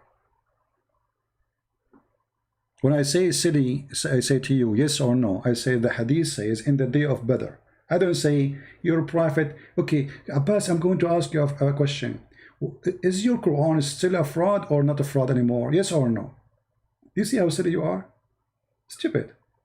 I mean, you have a lack of... I feel sorry for your wife, by the way. I'm sure you are not the one who do shopping for the house. Because she sent you to buy zucchini, you will bring a cucumber. You don't know the difference. Supposedly he's being smart, you know. Is your Bible still a fraud or not a fraud? Still fraud or not a fraud? So in either way, that means it's fraud. So how this question will be yes or no? Because whatever you say, it's mean you are agreeing. Very dirty trick from a stupid idiot. You're just a kid. You're like just a guy, you know, who have like his gum in his mouth and he's taking it out, like, you know. Take the gum out of your mouth. Speak like a man. Where is this guy from Pakistan? I am a Muslim. Yahya Abbas. This guy, he is your daddy.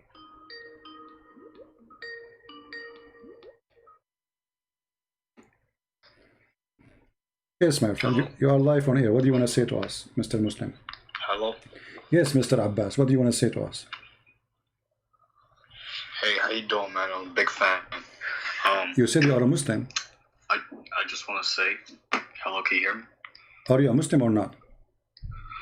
Sorry, I'm having a hard time hearing you. Hold on, wait, I'm going to change my mic. Are you a Muslim or not? Hold on, let me turn on speaker. Okay. I'm saying, are you a Muslim or not? Yes, I'm on speaker now. How you doing? No, this is not a question. I'm asking you, are you a Muslim? Are you a Muslim? Oh, yes. So how you say to me, how you say you are a fan? Because I actually, to answer that question, I was a born Muslim, but over these past couple of weeks, listening to your program, listening to David Wood's YouTube channel videos, listening to Hatun Tash, Dr. J. I've been doing a lot of research, man, and I am now starting to realize that I've been brainwashed my whole life. I've been taught. See, I'm a Somali boy, so my culture, my people, you know,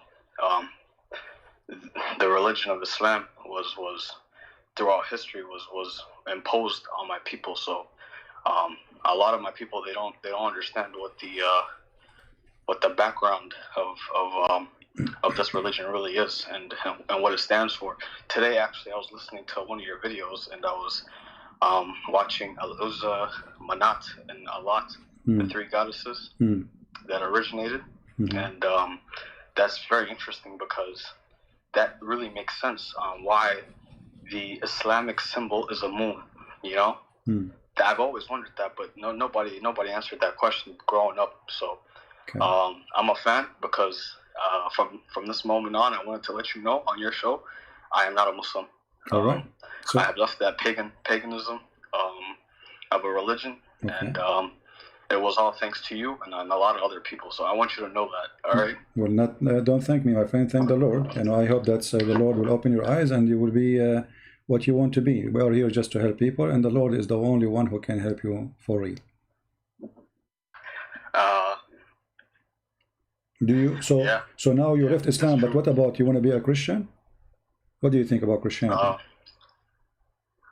For me, I understand that there's only one Lord and there's only one truth, and everyone can say whatever they want, but that's what I believe. And for me today, I want to follow the true God, the Most High God. Okay, which is one? Which is that? Is that Christ, the Messiah, or someone else? That is Christ. Okay, I'm into that. Christian Christ. So you accept Christ to be your Savior? Yep, I accept Jesus Christ as my Savior. I'm into that. My Lord. I'm happy for you. From this day on, I believe in His death, resurrection, and His deity. So. All right. What about your family, my friend? What about your family? Jesus. My family. Yeah. Are they still Muslims? My family are still Muslims. Yes. Are you trying to explain to them? I mean, did you start or not yet to explain to them that Islam is false? I haven't spoken to my family yet, but I am planning on speaking to my mother. She's the religious one in the family. All right.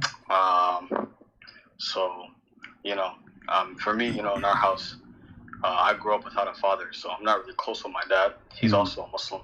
All right. But my mom, my mother, and my brothers, I feel so bad because they're asleep to what they're actually worshiping. They don't really understand what it is, and I don't want to say that my family's ignorant, but in this case they are. In terms of what they're following, they don't really know that. Do your mother speak English? A couple of months ago went to. Yeah. Do your mother speak English? Yeah, my mother speaks English. I'm from America. So yeah. Why you don't let her watch my videos then? Like, share with her my videos. Maybe she, You see, my mother is she's not really that advanced in the English language. She can understand maybe bits and parts. Oh, okay. But she doesn't. Her native language is Somali, and that's what she can read and write. Well, maybe then this is where you need to be involved, to explain to her slowly. Show her like mistakes in the Quran, stupid things in the teaching of Muhammad, and then slowly she will leave. Yeah. Step by step. Yeah, but my family, man, it's they're very, very religious, and I know I'm already expecting the fact that they're gonna.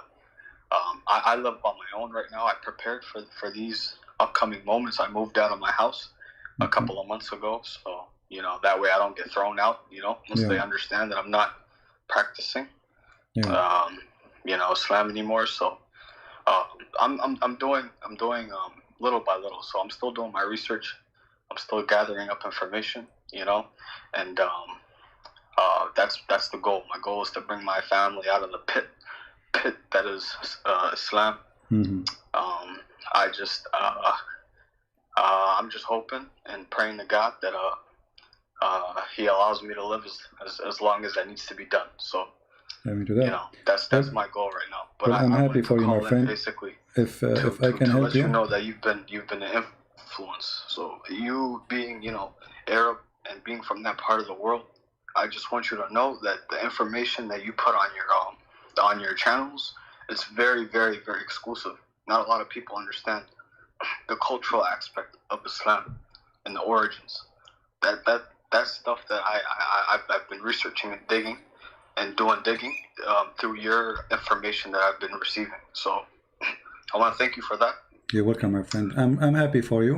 And if there is anything I can help with, like questions, Muslims say something to you, trying to bring you back to the cult of Islam. And by the way, I feel sorry for you because now you will not get the versions. Do you know that? No? Yeah, I mean, you will not even get a single version now. I'm sorry for you. Not a single version. But that's nonsense, man. That's nonsense. And there's no way that I'm gonna be going back. For me, I've never really been religious. It's only been these past couple of months how I came to realize that I was following the wrong religion. I was watching this YouTube video of this man that was being very vulgar, and he was being very very nasty in the way that he was attacking Islam. I've never ever seen anything like that ever. His name is New Breed. He's on YouTube, and I follow his Patreon. So he basically was showing images of the Kaaba and people going around and where the 7 times circling the Kaaba, where that originated from, and he had people kissing a stone, and that's when in my head I never really thought about Islam critically till that point. Where in my head I finally started to realize, what is the stone and why are we kissing it? Why are we going? My mother, she went to Umrah like a couple of months ago. So she went there, she kissed the stone and everything. She went around. I didn't get the chance to go with her, thank God. I never went there ever in my life. I don't ever plan on going there now that I know the truth. But yeah, man, it's been an interesting couple of months. Well, I'll tell you that. But I'm glad that I'm not following that anymore. But what is the most thing like was let us say make you move to get out? I mean, what is there's something special made you really decide to leave Islam? I'm sure there's many things they come together, but there is something very special was really, let us say, the final break and that's it. Something you learned. So for me, that video was the start. Okay. Right? That video was the starting point where I opened my eyes up. So from that point, before that, I never critically thought about Islam. I never criticized it because it's taboo. The Islam. Yeah. That means you're weak in faith if you question your own. You know what I mean? So I never did that. But that was the first moment. The second big thing that changed my mind was the preservation of the Quran. That was a lie, big lie, big fat lie. The Quran, the Uthmanic Quran, we don't even have those manuscripts. But Mimi Hijab did not help you to stay in Islam, like he could not. My friend. I used to watch Muhammad Hijab videos. That's why it's so funny. He's a kadhab, and he's a big time deceiver. So I've came to realize that. What do you think? When you were a Muslim, and Muhammad Hijab, he made the video saying Christian Prince is a sexual predator because I was saying to Muslim women, suckle me. Did you see that part? Mimi Hijab did. Yeah, I saw that. So what do you think about that part? Because he cut my video, and the story is different. The woman, she was saying bad things about Jesus, dirty things, and then I said, well, it's your prophet who said that. So what do you think about such a fraud who changed the story to make it the opposite? Hey man, that's what he does, man. He's a hypocrite, and that's what I honestly think of the whole situation. Is he's hypocritical for that, and for them, they don't have any real basis, what I came to realize is the Muslims, especially even the scholars, by the way, Zakir Naik is one of the biggest fools I'm coming to realize right now, just going through his videos and stuff. You feel me? But Muhammad Hijab and those guys, man, they need to muster up some sort of argument in order to refute back, and they do it through deception, they do it through flipping your words, and they do it through changing the context in which they are referring to. They use many tactics, but it's very deceptive. And now even he did editing to the video of his teacher. Even his teacher, he did editing to his video. Yasser Qadri is his sheikh. Always he interview him. He asked him what to do. Yeah, suddenly he said something, and the Muslims went crazy, and now they are editing his video, taking off what he said. They are ashamed of it, and now they are waging war on him. They will say, "We will refute you."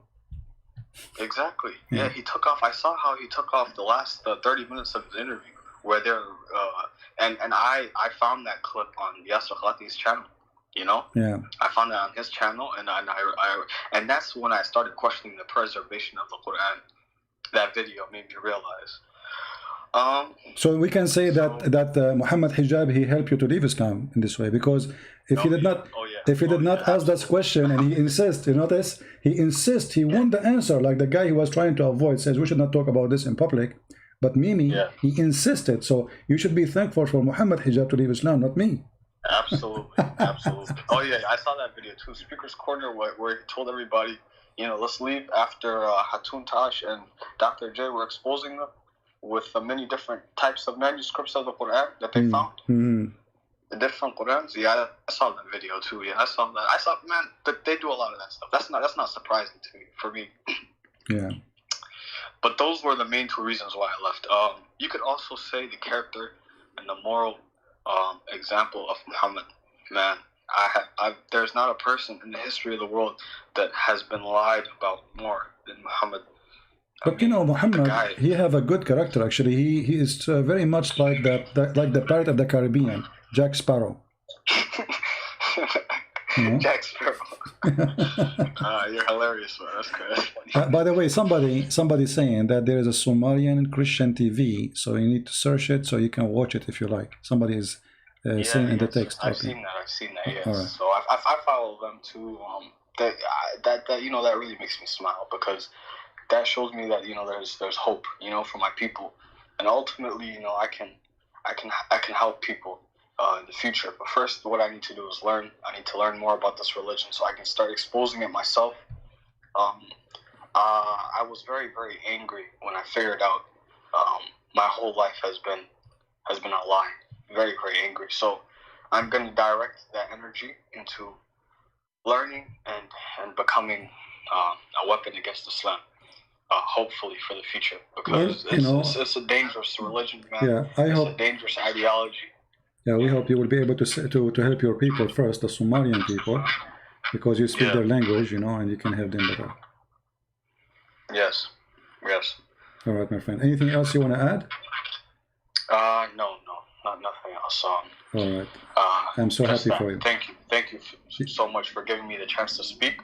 You're welcome. And I'd also like to say that hi to everybody else in the chat for helping me, because I didn't know how to call in. They told me that I had to go through Skype. Well, next time don't use Skype. You need to send Jibril. He will squeeze me, and he will go back and squeeze you, and then we'll be connected. Because this is how Allah He connect with His people. He squeezed them. He squeezed them up. He opened. I will knock him out like Moses. He opened the line. He opened the line by squeezing. This is, by the way, I'll make sure to remember that next time. I'm surprised that the Muslim did not claim that 5G started by Jibril. He squeezed, because 5G squeezed you. Right, yeah. All right, my friend. Thank you for calling. God bless you, and God bless your family. Take care. For sure. God bless you too, man. Bye-bye. Thank you. All right.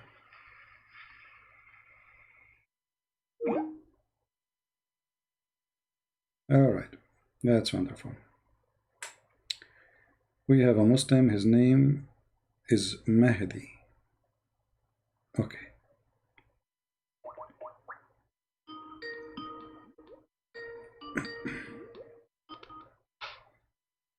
Hello? Allahu Akbar. Allahu Akbar. What does that mean? Allahu Akbar. What does that mean? God is the greatest. No, Akbar mean bigger. It means great or greater or greatest. No, here we go. The Quran. Allahu Akbar. Okay, here we go. The Quran in front of me. When Abraham he saw the sun, he said, "This is Akbar."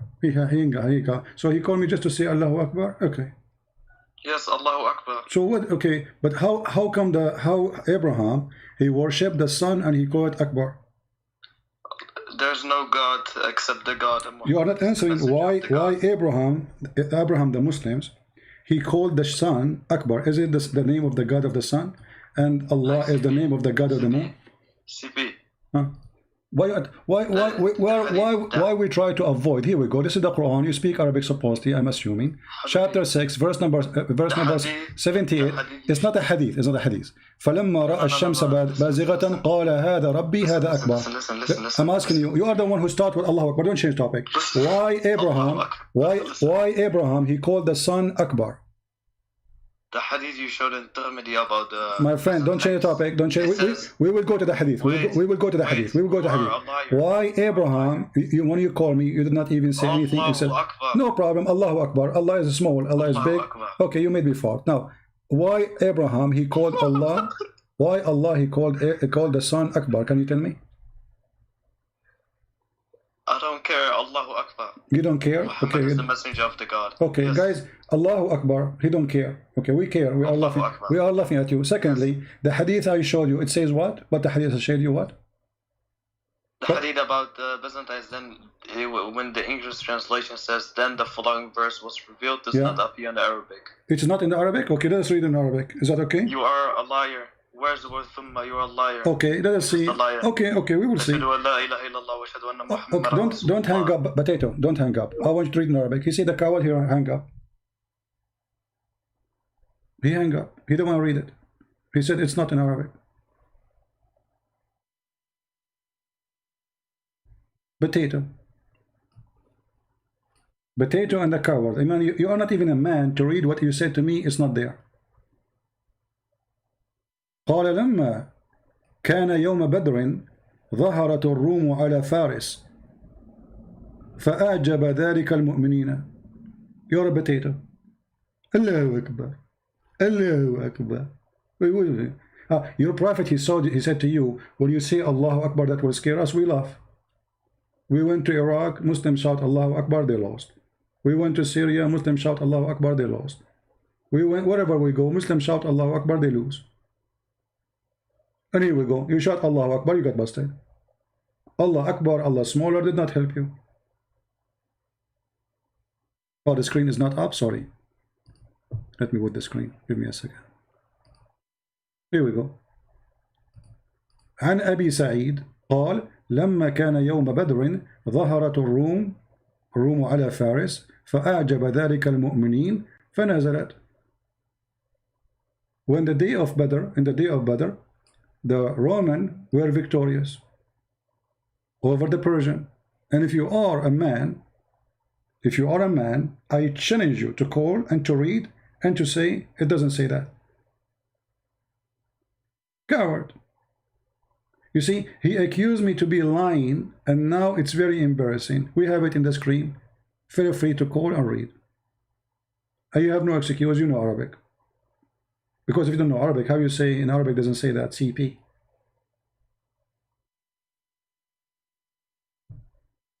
So, look what happened now. You said Allahu Akbar, we got you busted in two things.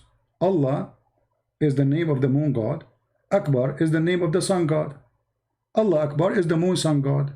They merge together. Muhammad, Muslim, they believe in Tawheed. What Tawheed? Tawheed is unifying gods. Tawheed is not oneness of God, is unifying God.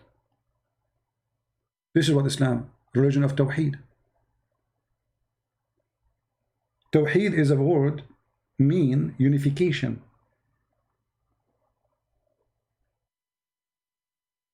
How you can unify God if he is one? United States of America?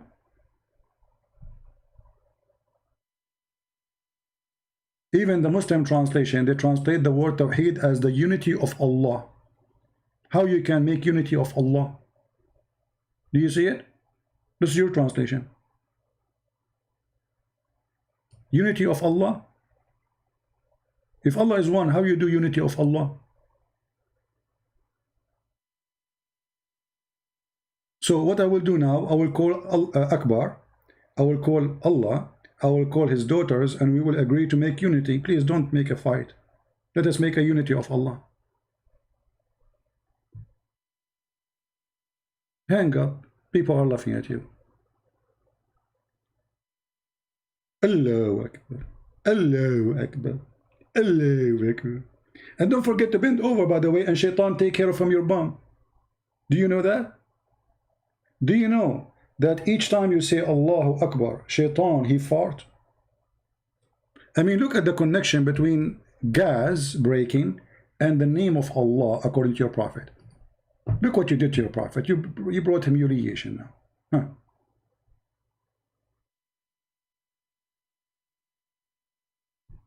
Is that your prophet saying that each time you say Allahu Akbar, shaitan, he fart? I forgot, by the way, when he was saying that, I said to him, you made me fart. Read it carefully. When Satan, he heard the call of the prayer, he turned back and break wind. I mean, how the prophet, he knew that unless he is a prophet, man? That's deep. Look, this guy, he have a special sensation. He can hear and he can see the unseen, the fart of shaitan, which nobody can hear. Only the prophet can hear it. When Satan hear the call to prayer, Allahu Akbar, Allahu Akbar, what shaitan do? This is religion, this is a prophet. Allahu Akbar, Allahu Akbar. You sound like a fool. How in the world a man, he claimed to be a prophet of God, he says such a stupid statement? And this is why they didn't dare to talk to me. You see, any topic they open, it would spank them. Doesn't matter what they say. It doesn't matter what you talk about. This is a prophet of God. Imagine we have a Trump in TV. And there's 40, 50 million around the world, they are watching live. And then he said, Trump, he says, when Satan, he heard the call of Allah, Satan, he fart. How many people will die laughing at Trump?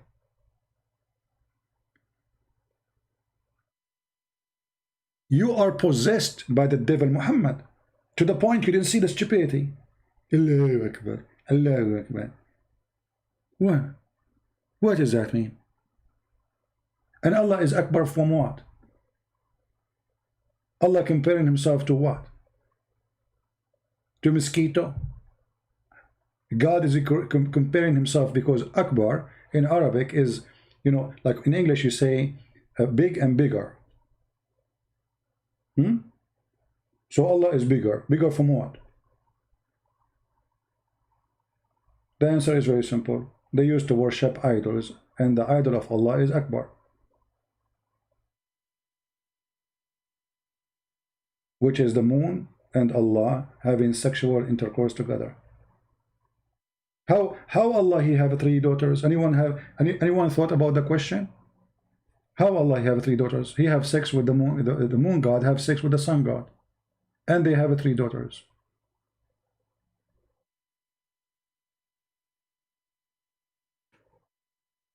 Did you ask yourself, the Arab, they were worshipping the daughters of Allah? Where Allah got his daughters from? And the Arab always, they hated the Akbar, the sun god. Why? Because he bring distortion, drought, no rain, no water, grass die, animal die, heat. While the moon, when the moon come, the moon bring nice weather, relaxing light, you know, like not strong light. So you will see always the Arab, those who live in the desert, they worship the moon god. Those who live in Europe, who have cold, they worship the sun god. As simple as that. 2 big religion was spread. Some they worship Sin, the moon god, and some they worship, which Allah, and some they worship the sun god, which is Akbar.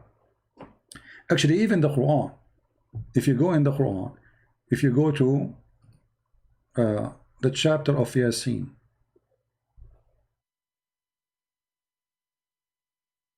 Yasin. Okay, what does that mean? What the heck is that? Muhammad praising the moon god.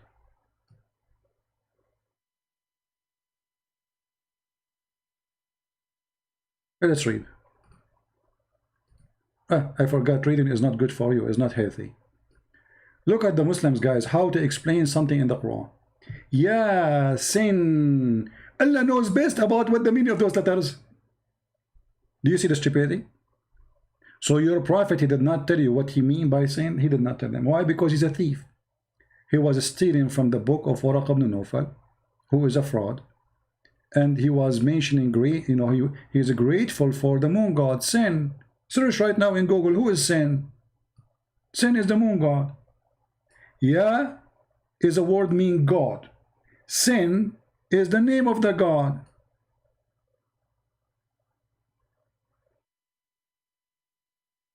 And this word, by the way, is Aramaic.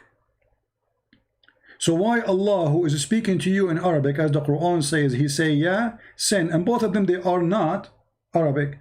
Neither Ya is Arabic, neither Sin is Arabic. So why they are there? He is quoting God's Sin. Chapter 36, verse number 1. And this is Tafsir al-Jalalain, and this is your official government website of the Kingdom of Jordan. The Muslim, they try to explain it. They say sin, different one. He says it's meaning human in the Aramaic language. Sin meaning human in Aramaic language. Potato. Read it. It says, here we go. Ya sin, oh human being in the Syriac language. So they agree, first of all, that this is a Syriac language, but the meaning is not correct about sin is a human. But they admit that this is a Syriac language. No, chapter 36, verse number 1. 36, verse number 1. Allahu Akbar. Allahu Akbar.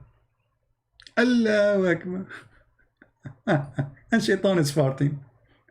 So you say Allahu Akbar, Shaitan fart. Look at the connection. That means Shaitan, he fart 5 times a day. That explains global warming.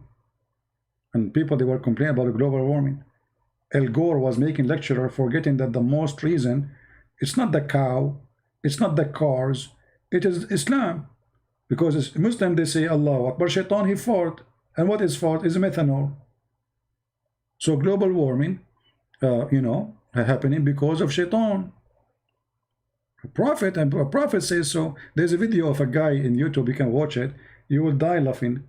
He is explaining how Shaitan, he fart when he say Allahu Akbar, when you pray.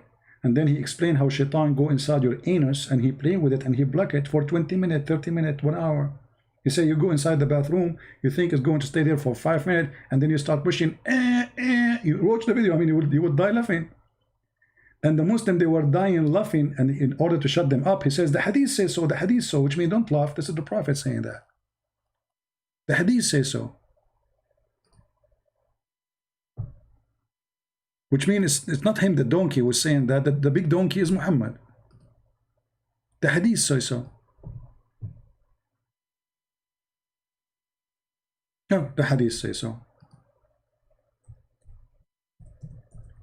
Don't forget, by the way, tomorrow, guys, we will be live on air in the Quality of Life. We have the link underneath of the video here. And if you copy my video, please share the Quality of Life link too, so people can subscribe to.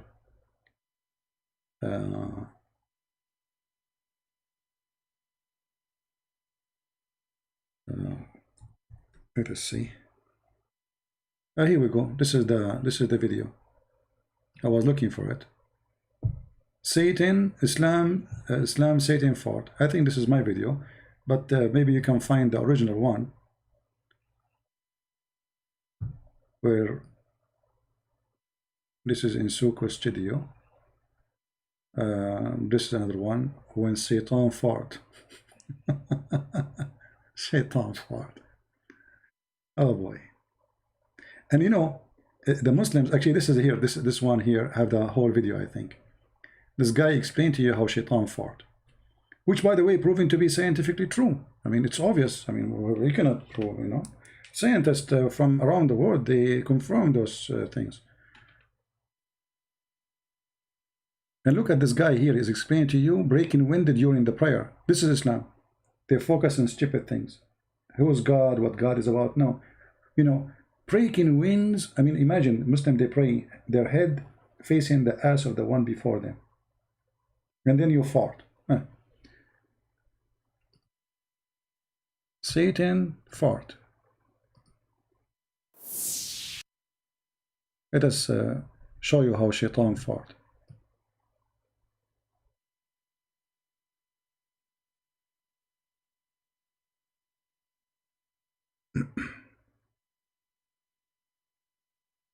Okay.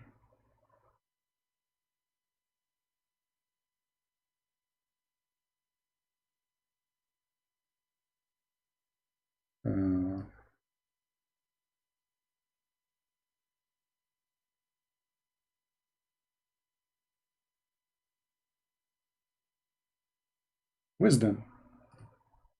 Times that, bro. I'm gonna eat 3 times. I'm gonna go do my wudu. I'm gonna go and do my rakats. I'm gonna do my salat tawbah. I'm gonna say to Allah, you know, Allah forgive me. And then I'm gonna say, you know what? Get the shaitan back again. Let me open the Quran. Let me read some Quran. Hey man, that shaitan's probably kicking his legs on the ground by now. Yeah?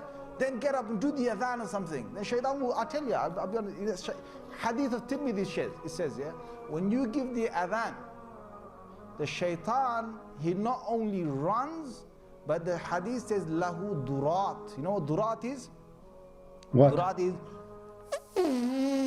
No way. Like, come on, are you serious? Brother? Do it again, brother. What is durat? You see, my Arabic is not good. Can you teach me, please, what is durat? What is that? What are you doing? This is what durat, shaitan, he do that? Man, that must be true. Brother? Science. He not only runs, but the hadith says lahu durat. You know what durat is? No, we don't know. Durat is. Man. He runs, and as he's running, yeah, his fart comes out. Lahu durat. I'm not making this a hadith. See, the Muslims start laughing. He says, this is not making it up. This is hadith. The Prophet says so. The Prophet says so. I'm not making it up. Don't laugh at me. I am not the joker. It's Muhammad the joker. So that shaitan made me do sin? Get up. Yeah, just get up. Just give the adhan. Right? That shaitan, you're gonna make him leak some serious gas. You are going to make the shaitan leak serious gas. What is the guy? Allahu Akbar. My friend, let me say to you, Allahu Akbar again. Allahu Akbar. Shaitan, he leaks serious leak. And what is it? Gas? Do you think we can fix his radiator? What I say, stupidity is amazing. I mean it, you know. Yeah. Let us skip a little bit. Where he talk about you going to the bathroom. What the deen is about. See, now he is going to explain to you what Islam is about. What is the deen? Deen means religion. What the religion of Islam is about. Listen. The deen is about getting the shaitan away from you. So, you know, you go into the toilet, you know, Bismillahi Allahumma inni a'udhu bika min al-khubuthi wal khaba'is. So, Allah protect me from these devils. You go in there with your left foot. The left foot you went in, you get a reward for that. The dua you said, shaitan will not see you. You're in the toilet, shaitan can't see you anymore. Brother, carefully, brother. If you go inside the bathroom and not entering with your left foot, and without saying that prayer, shaitan can see you. And what shaitan will do to you now? If he can see you, he will tell you. But if you say this prayer, shaitan, he cannot see you, brother. You have to say this prayer and you enter with the left foot. Superstition religion. Stupidity. So you have to enter with the left foot and you have to say a certain prayer. أعوذ بالله من الخبث والخبائث. If you do that, shaitan, you become invisible. Do you think we can do that in a bank robbery? They can't see us. So Allah protect me from these devils. You go in there with your left foot. The left foot you went in, you get a reward for that. The dua you said, shaitan will not see you. You're in the toilet, shaitan can't see you anymore. That's in a hadith, right? If you don't say the dua, If you don't say the dua, what happens is the shaitan not only comes inside, but the hadith of Tirmidhi says he plays with your bowels. Oh boy. This is what happened to Abbas every day, because I assure you, Abbas never said that a prayer before he entered the bathroom. Neither him, neither his wife, neither all his family. Abbas, I want you to be a witness. Do you feel anything when you enter the bathroom without saying this prayer that shaitan is playing with your bowels? Abbas, be honest. What, the guy who said Allahu Akbar, do you wanna witness that this is true? Do you feel anything really? Shaitan, he go inside your bum, inside your anus. Will not see you. You're in the toilet, shaitan can't see you anymore. That's in a hadith, right? If you don't say the dua, if you don't say the dua, what happens is the shaitan not only comes inside, but the hadith of Tirmidhi says he plays with your bowels. Oh boy. He plays with your bowels. So you're inside there, you think. And look, he's explaining to you, and he looked down at his bum. He play with your bowels. He play with your bowels. He play with your bowels. Not only his inside where? Inside your anus. He go inside your anus and he play with your bowels. Did you hear it? I mean, this is what they teach in their mosque. And then you wonder why somebody want to do suicide bombing? If people listen to this and they believe in this. So what we are talking about? He play with your bowels. Shaitan, he go inside if you don't say that prayer. Well, Muhammad, he spent 40 years of his life, wasn't a Muslim. That means Shaitan was playing with his anus for 40 years. I mean, Muhammad, you've been really screwed, literally. 40 years Shaitan playing with your anus. And Allah did not send you the prayer to say how to protect yourself. What is that prayer? Is Ali Baba open the cave? If you don't say the dua, what happens is the shaitan not only comes inside, but the hadith of Tirmidhi says he plays with your bowels. He plays with your bowels. So you're inside there, you're thinking you're going to be out there in 5 minutes. He's taking you 20 minutes and you're still not halfway there.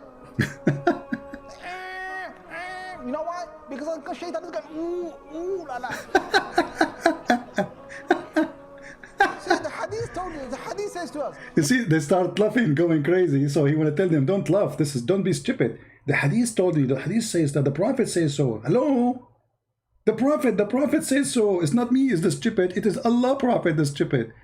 Look at this. I mean, how in the world this can be considered a religion for a second?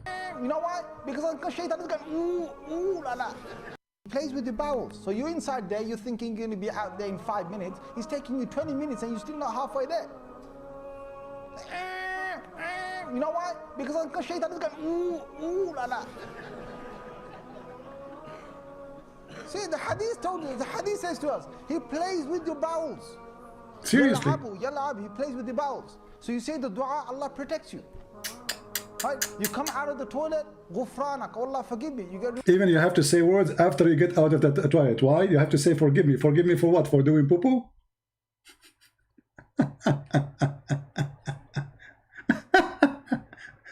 Oh boy. Stupidity again is amazing. What I can say more? Literally, what I can say more? Isn't it really stupidity is amazing? How in the world anyone can believe in such a garbage, how we can even call it religion?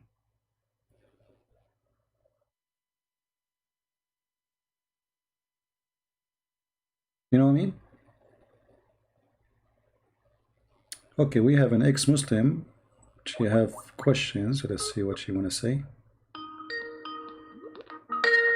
The person whom you're trying to reach is currently... Okay, well, busy. All right. Hello? Hi, CP. How are you? Hello? Can you hear me?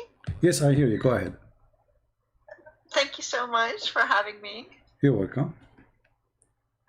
So I had a question about, is Muhammad really a descendant from Bani Hashim? From Bani Hashim? I don't think so. I don't think Muhammad, you see, there is no proof that Muhammad is descendant to anyone. And I believe the reason, one of the proof of that, Muhammad's family themselves, they rejected him and they sent him to a Bedouin women in the desert and nobody wanted to have him. Can you show where, like with sources, please? Okay, let us see. Let us see.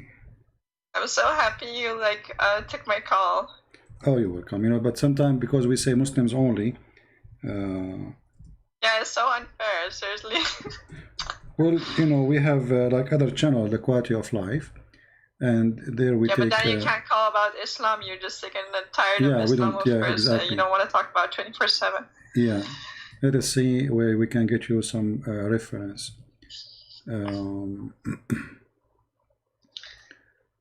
We will try to find something Muslims they agree with. Let's see. Yeah, please, because of course Hassan and Daif is not good enough, so it needs to be Sahih, and even that is not good enough. Yeah, these even days. yeah, you know. So here we go. This is actually even Muhammad. What people do not know that Muslim they claim that Muhammad he have a plastic surgery for his breast twice. Oh yeah. Once when he was a child, where he was with this women, the Bedouin women in the desert. Let me see if I can find the hadith. If I can find the hadith in English.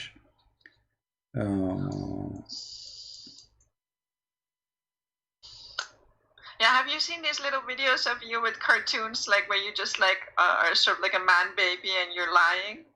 Have you seen those series? I'm not sure. It's and when you investigate, you see that they're lying again. These apologists are so sad, Islamic apologists. Seriously. Yeah, well, they are kids. It's okay. They help us at the end of the day. They don't. They do the opposite. You know, people when they find out that Yeah, this they is, lie and then they gaslight it on you. Like they Yeah. lie exactly. It's their lie, but then they gaslight it on you. yeah. Let us see. So I'm really interested to prove that Bani Hashim, he's not a, because they say, well, he was a very respected, like rich man who was like known all over the place. And I remembered you saying that nobody even knew him, and also giving Khadija as an example, as in like even after she married 2 times and had so many children, her father was not like willing to give her away to Exactly. a good-looking younger man. Yeah, because- that's insane. because you know, yeah, because a man who his daughter, she is married to many husbands before, she have tons of kids, and nobody will really marry her. I mean, even now, if you are a woman and married and you have many kids, you will have difficulty to find a man who will marry you. So why her family they reject Muhammad if he is from a great family? Let me tell you why. Because he was such a good person, Muhammad. He just wanted to be with someone who he loved. He didn't care about the dogma of the day, and he married someone who was even married 2 times and had so many children. Yeah. He's such a great man. I mean, like the things that they say about it. I mean, the guy was obviously a pedophile, right? Because after that, right away, he just like from 15 years older to like 6 or something. It's just insane that he is like an obvious pedophile, and yet when you give an example of like, look, he married Khadija only for power, and she was like this and this woman, it's like, no, astaghfirullah. Yeah. You see here the hadith here, I found one in English, the rest are in Arabic, and this is the problem. Most of the Islamic reference. Which one is this? Because I'm on the phone, I can't see. This is Sahih Muslim. I will post the link in the. Oh, actually, my screen is not on. Sorry. This is this is Sahih Muslim, hadith number 162C, and here you see the story supposedly. This is a proof that Muhammad he was suffering from epilepsy. You know, he fell down in the ground. They thought he is dead. MashaAllah, MashaAllah. He had everything. Yeah, he had everything in him. Yeah, but here the Muslim they claim that the angels they come to him and they cut his chest, and this is you will see that this story repeated twice. Once when he was in Mecca, like angels as a grown man. Cut his chest? Angels or demons? No, according to the story, angels. Angel Jibreel, Dr. Jibreel. Yeah, Dr. Jibreel is very well known as a surgeon. He do surgery too. So Muhammad he have a problem with his breast. So Jibreel he did cut his chest and he extended his breast. And actually, there's a verse about it in the Quran. It says "Sharah laka sadrak." You know. Yeah. So. And this story repeated twice, and here the question to the Muslim is why Allah he did the same surgery twice. Why? The first one was a failure. Why Allah he made the same surgery to him when he was a kid, and then he made the same surgery when he is a man. But is this somehow proof that he was not from the Bani Hashim? I don't think so, right? It's not well, related I mean, to my question. to prove it, you have to go analyze information. It doesn't come like there's nowhere it says no, he is not, you know. But there's like hadith says he is the same as a palm tree, which nobody knows how it came. Like a palm tree appears suddenly in the desert. But you will notice that there is like a hadith about people who came to claim that Muhammad is their son. You know, they claim literally that Muhammad is their son. The family of Muhammad, all of them, they rejected him. They sent him to a woman. She had nothing to do with him in the desert. No, okay, let me ask it, frame the question differently. Is there proof, is there hard proof that he was like the descendant of the Bani Hashim according to the Quran or the Hadith, Sirah or Sunnah? Though nowhere in the Quran is speaking about that. You know, the Quran mentioned the name of Muhammad. How do you know then about the Bani Hashim? Nowhere. And this is where. And that this is what linked to, of course, Ishmael.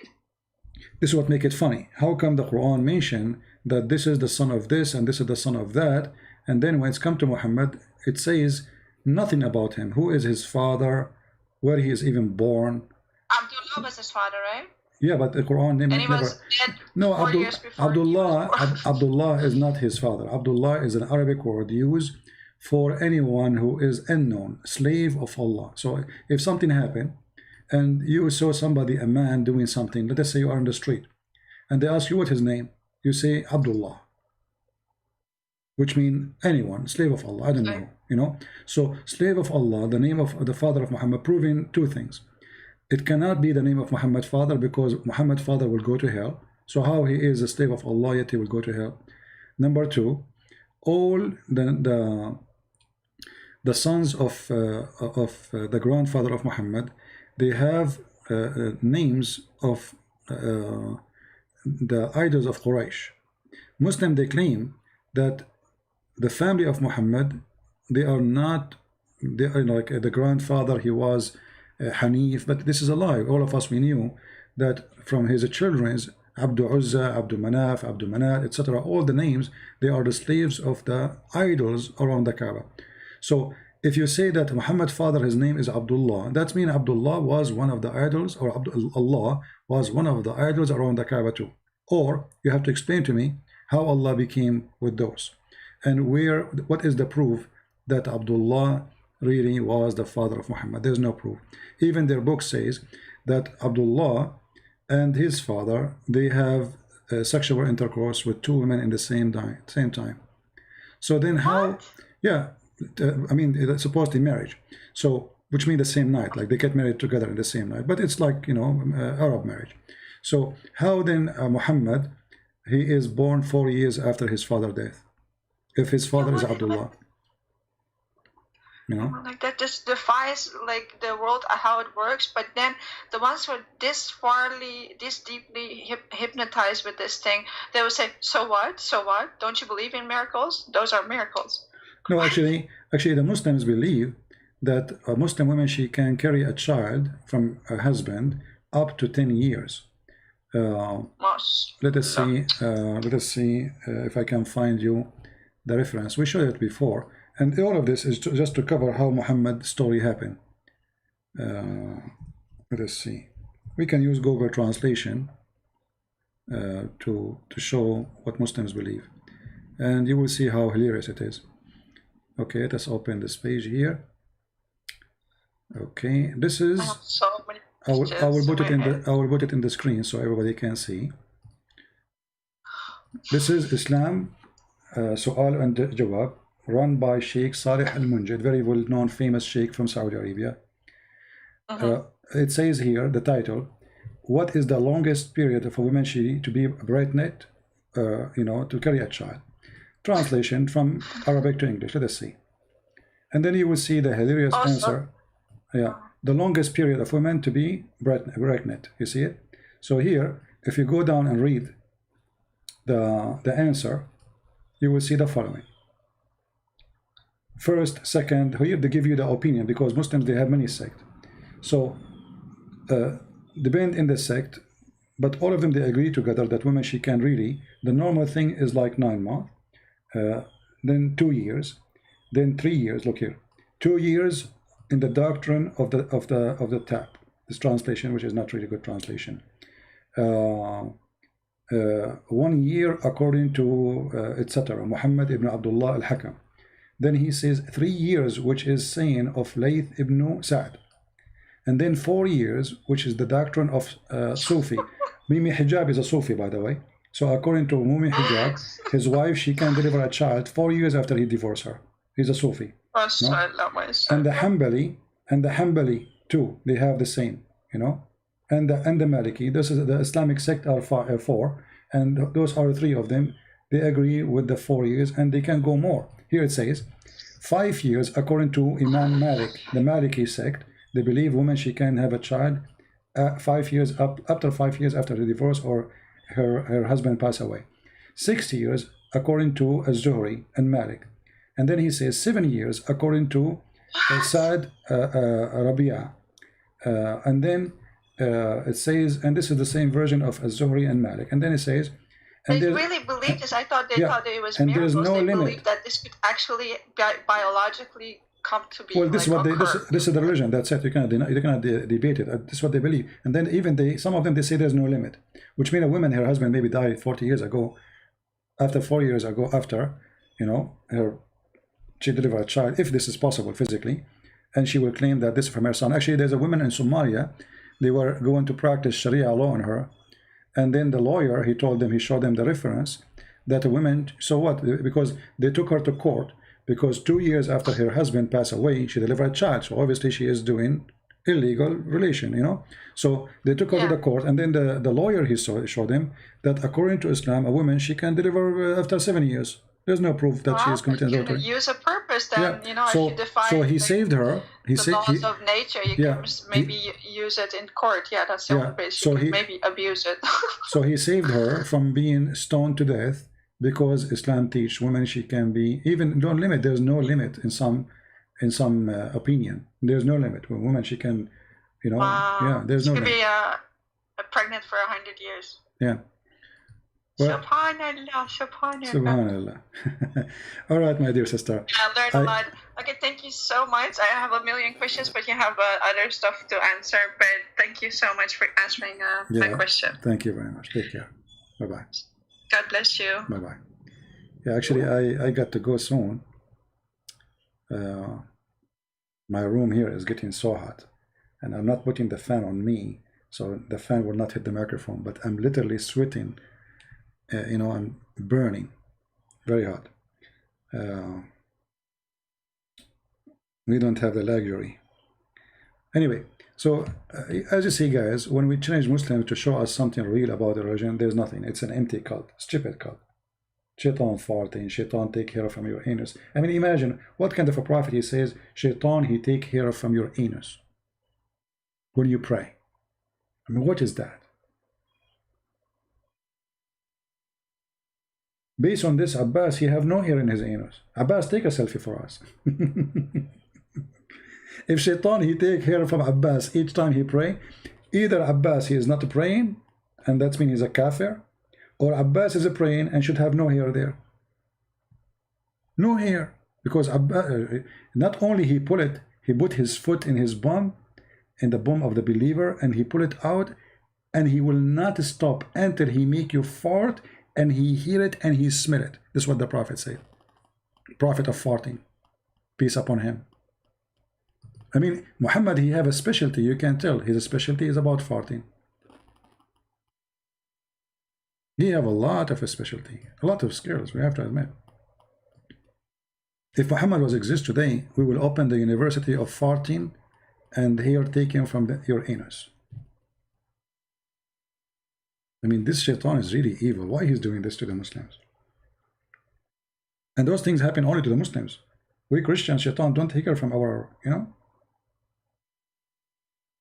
So I say to Muslims, save yourself, my friend. Save your ass. Literally. All right, guys. Don't forget to download the video. It's going to take maybe 30 minutes before YouTube process it. Download it immediately after that. And in order always to be updated, like you might say, okay, where is the video? It's gone. The video you made yesterday. Subscribe to the channels. There's many channels. They have a huge subscribers. Even some of them maybe more than me. You can subscribe to their channels for they download my videos always. This way you support them. In the same time, you get the videos.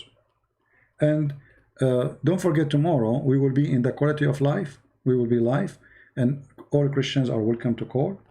The quality of life is an account where we use it only to speak about topic have nothing to do with the garbage of Muhammad. No Islam there, period. So the link is down in the info. Click in it, open it, subscribe to the other channel, and join us tomorrow. And we have a special topic there to talk about. There we speak about something real, something useful, something benefit you and your family and your children and your marriage and your whatever you have in your life, you know, not stupid stuff like Muhammad is speaking here. So I understand many of you here, they are coming because they want to laugh at the stupidity of Islam. But remember, Islam is a very dangerous cult. And because of Islam, you are spending billions of dollars in tax today from your pocket to secure yourself against the terrorism of Islam. Which means Muhammad, you like it or not, is impacting your life and your security. Just last week, 2 attacks in England of terrorists shouting Allahu Akbar, and they killed more than 6 or 7 people already. And that will never stop. The easiest way to fight terrorism is to do what I am doing. A terrorist will not be terrorist if we explain to him that Muhammad is a fraud. But he will be a terrorist if he still believes in the fraud of Muhammad. Like the guy who called me, Allahu Akbar, Allahu Akbar. He have nothing to say. I'm sure if he have a knife, he will hold his knife and he will chop me and he will say Allahu Akbar. But it's too late. I have tens of thousands of videos. I have books all over, translated to many languages. I live, I die, doesn't matter. Your prophet got busted and he been spanked. And my fingers all over his body. Deal with it. All right? So I want to say thank you all for being here. And we appreciate those who support us too. If you like to support us. Those who ask, like I received a message saying how we can. I did not answer you right away because I was busy, for the one who asked me. To help us in donation, you can go to Patreon, as you see in the screen, and there you can, make subscribe for maybe even $1 a month. You don't have to make it a big. Little with many can help. If because some people, they say they're like it's like a subscription, which means every month will take from your you can stop it anytime, number one, and you can make it limited as you wish, like $1, $2, $3. Anyway, this is not really what is important. Important is if you really like to support us, is downloading the videos and translating my videos to other languages. Way more important than donation. Yes, we need donation, but translating my work to other languages is helping millions of people. It's very important. You do not know, you have no idea how much you are being helpful to Christian Prince by translating. For when you help me, you are helping the truth.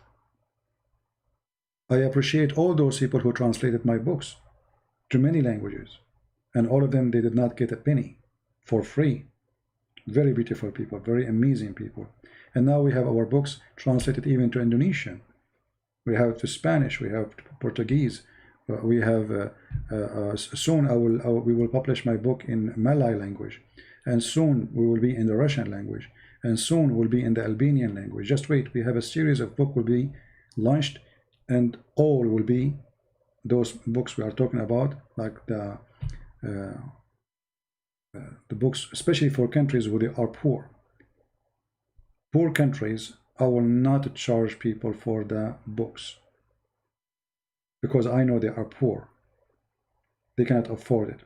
Not because I'm rich or I have money, but because they are poor. For me, the Lord will provide, and always He provide. Doesn't matter how, He will provide. He never fail us. He never left us alone. So I will release a couple of books. I'm just busy right now with many things, and they will be for free in many languages for the poor around the world, so they can get and read and learn the truth about the garbage of Islam and the cult of Muhammad. And we pray that more people, they will help us to volunteer to translate so we can expose this cult. Like I wish we can get somebody translate to Chinese, Korean, you know, other languages. There's many languages we never heard of, right? So language is very important. Me myself, I don't speak English right now. With my funny English, I was able to do a lot of work serving the Lord. Thank the Lord for that. But if you don't have language, then how you can communicate? How people will know? And by Muslims translating their stories into the languages of others, fabricating the translation, that is not helping either, because it's a fabricated translation. So translation information shared by us is very important. And as you see, we show the Muslims, the hadith says that the revelation about the verse of the Roman revealed after the victory of the Romans, still they don't accept it. I mean, we are showing even their own translation, right? So we do not need customs these days, my friend. And no, Indonesians are poor. The major population are poor people. Maybe there's some people in Indonesia, they are wealthy. This is happening everywhere, but the major population of Indonesia, they are poor people. You know, there's a lot of poor ladies work in Saudi Arabia as maid. Number one source for maid in Saudi Arabia is Indonesia. And people will not do such a job, go into Saudi Arabia and get raped and killed unless they are very poor and desperate for a job. So don't tell me they are not poor. They are poor. And nothing wrong with being poor, by the way. Don't think when I say poor is an insult. The Lord, he says, bless those the poor. God, he blessed the poor. The poor are more close to heaven. What's wrong with being poor? So don't think when I say poor, I mean something bad. It is for the being poor. Always poor people are more loving people. You go to a poor person's house, he open his house for you, he will serve you anything he have. You go to someone is rich, he don't open the door. What do you want? Who are you? He's scared, terrified. What do you want? For sure, not all the rich people are the same, right? I'm not saying all the people are the same, but it's reality. You go to, you know, I went like to many countries around the world.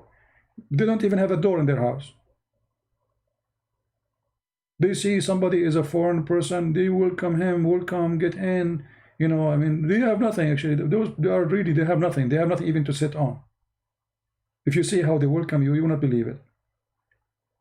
You go to somebody rich, he have a villa, he have security cameras, you knock the door, what do you want? Why you are here?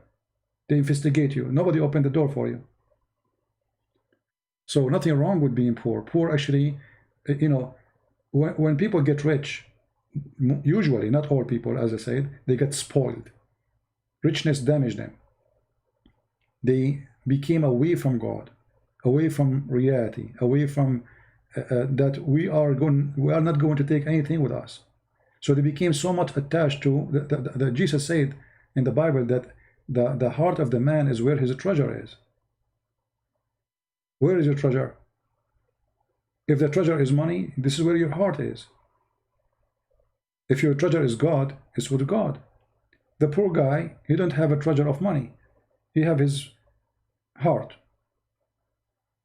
He have his welcoming. He have his smile. And even with his little treasure, which is nothing, maybe a piece of bread, still he will share it with you. And he will be happy to do so. Right? So, it's very important to help the poor. For the poor, they deserve our help. And the Lord himself, he was not walking between noble people. You know, the one who was the disciple of Jesus, they are fishermen. Paul, he used to make tents. You know, he quit what he was doing and he became a tent maker. Fishermen, people do farming. Those are the disciple of Jesus. They are not from noble or first class society. They are normal people, poor people, and they give everything they have for the sake of the Lord. So I want to say thank you for all for being here. And remember always, people, they throw rocks at you for you have fruits in your tree. So when they call you liar, etc., they cannot yet prove it, but they will call you the names, for simply they are upset from the fruits you have in your tree. So I pray the Lord will bless your fruits, bless your family, and give you more glory to you and your family, keep you in health and wealth. Thank you. God bless. And again, I will delete the videos maybe in a few hours from now, maybe by the end of the night. And enter tomorrow in the quality of life. We will be there. Until then, Christ is Lord, Islam is false.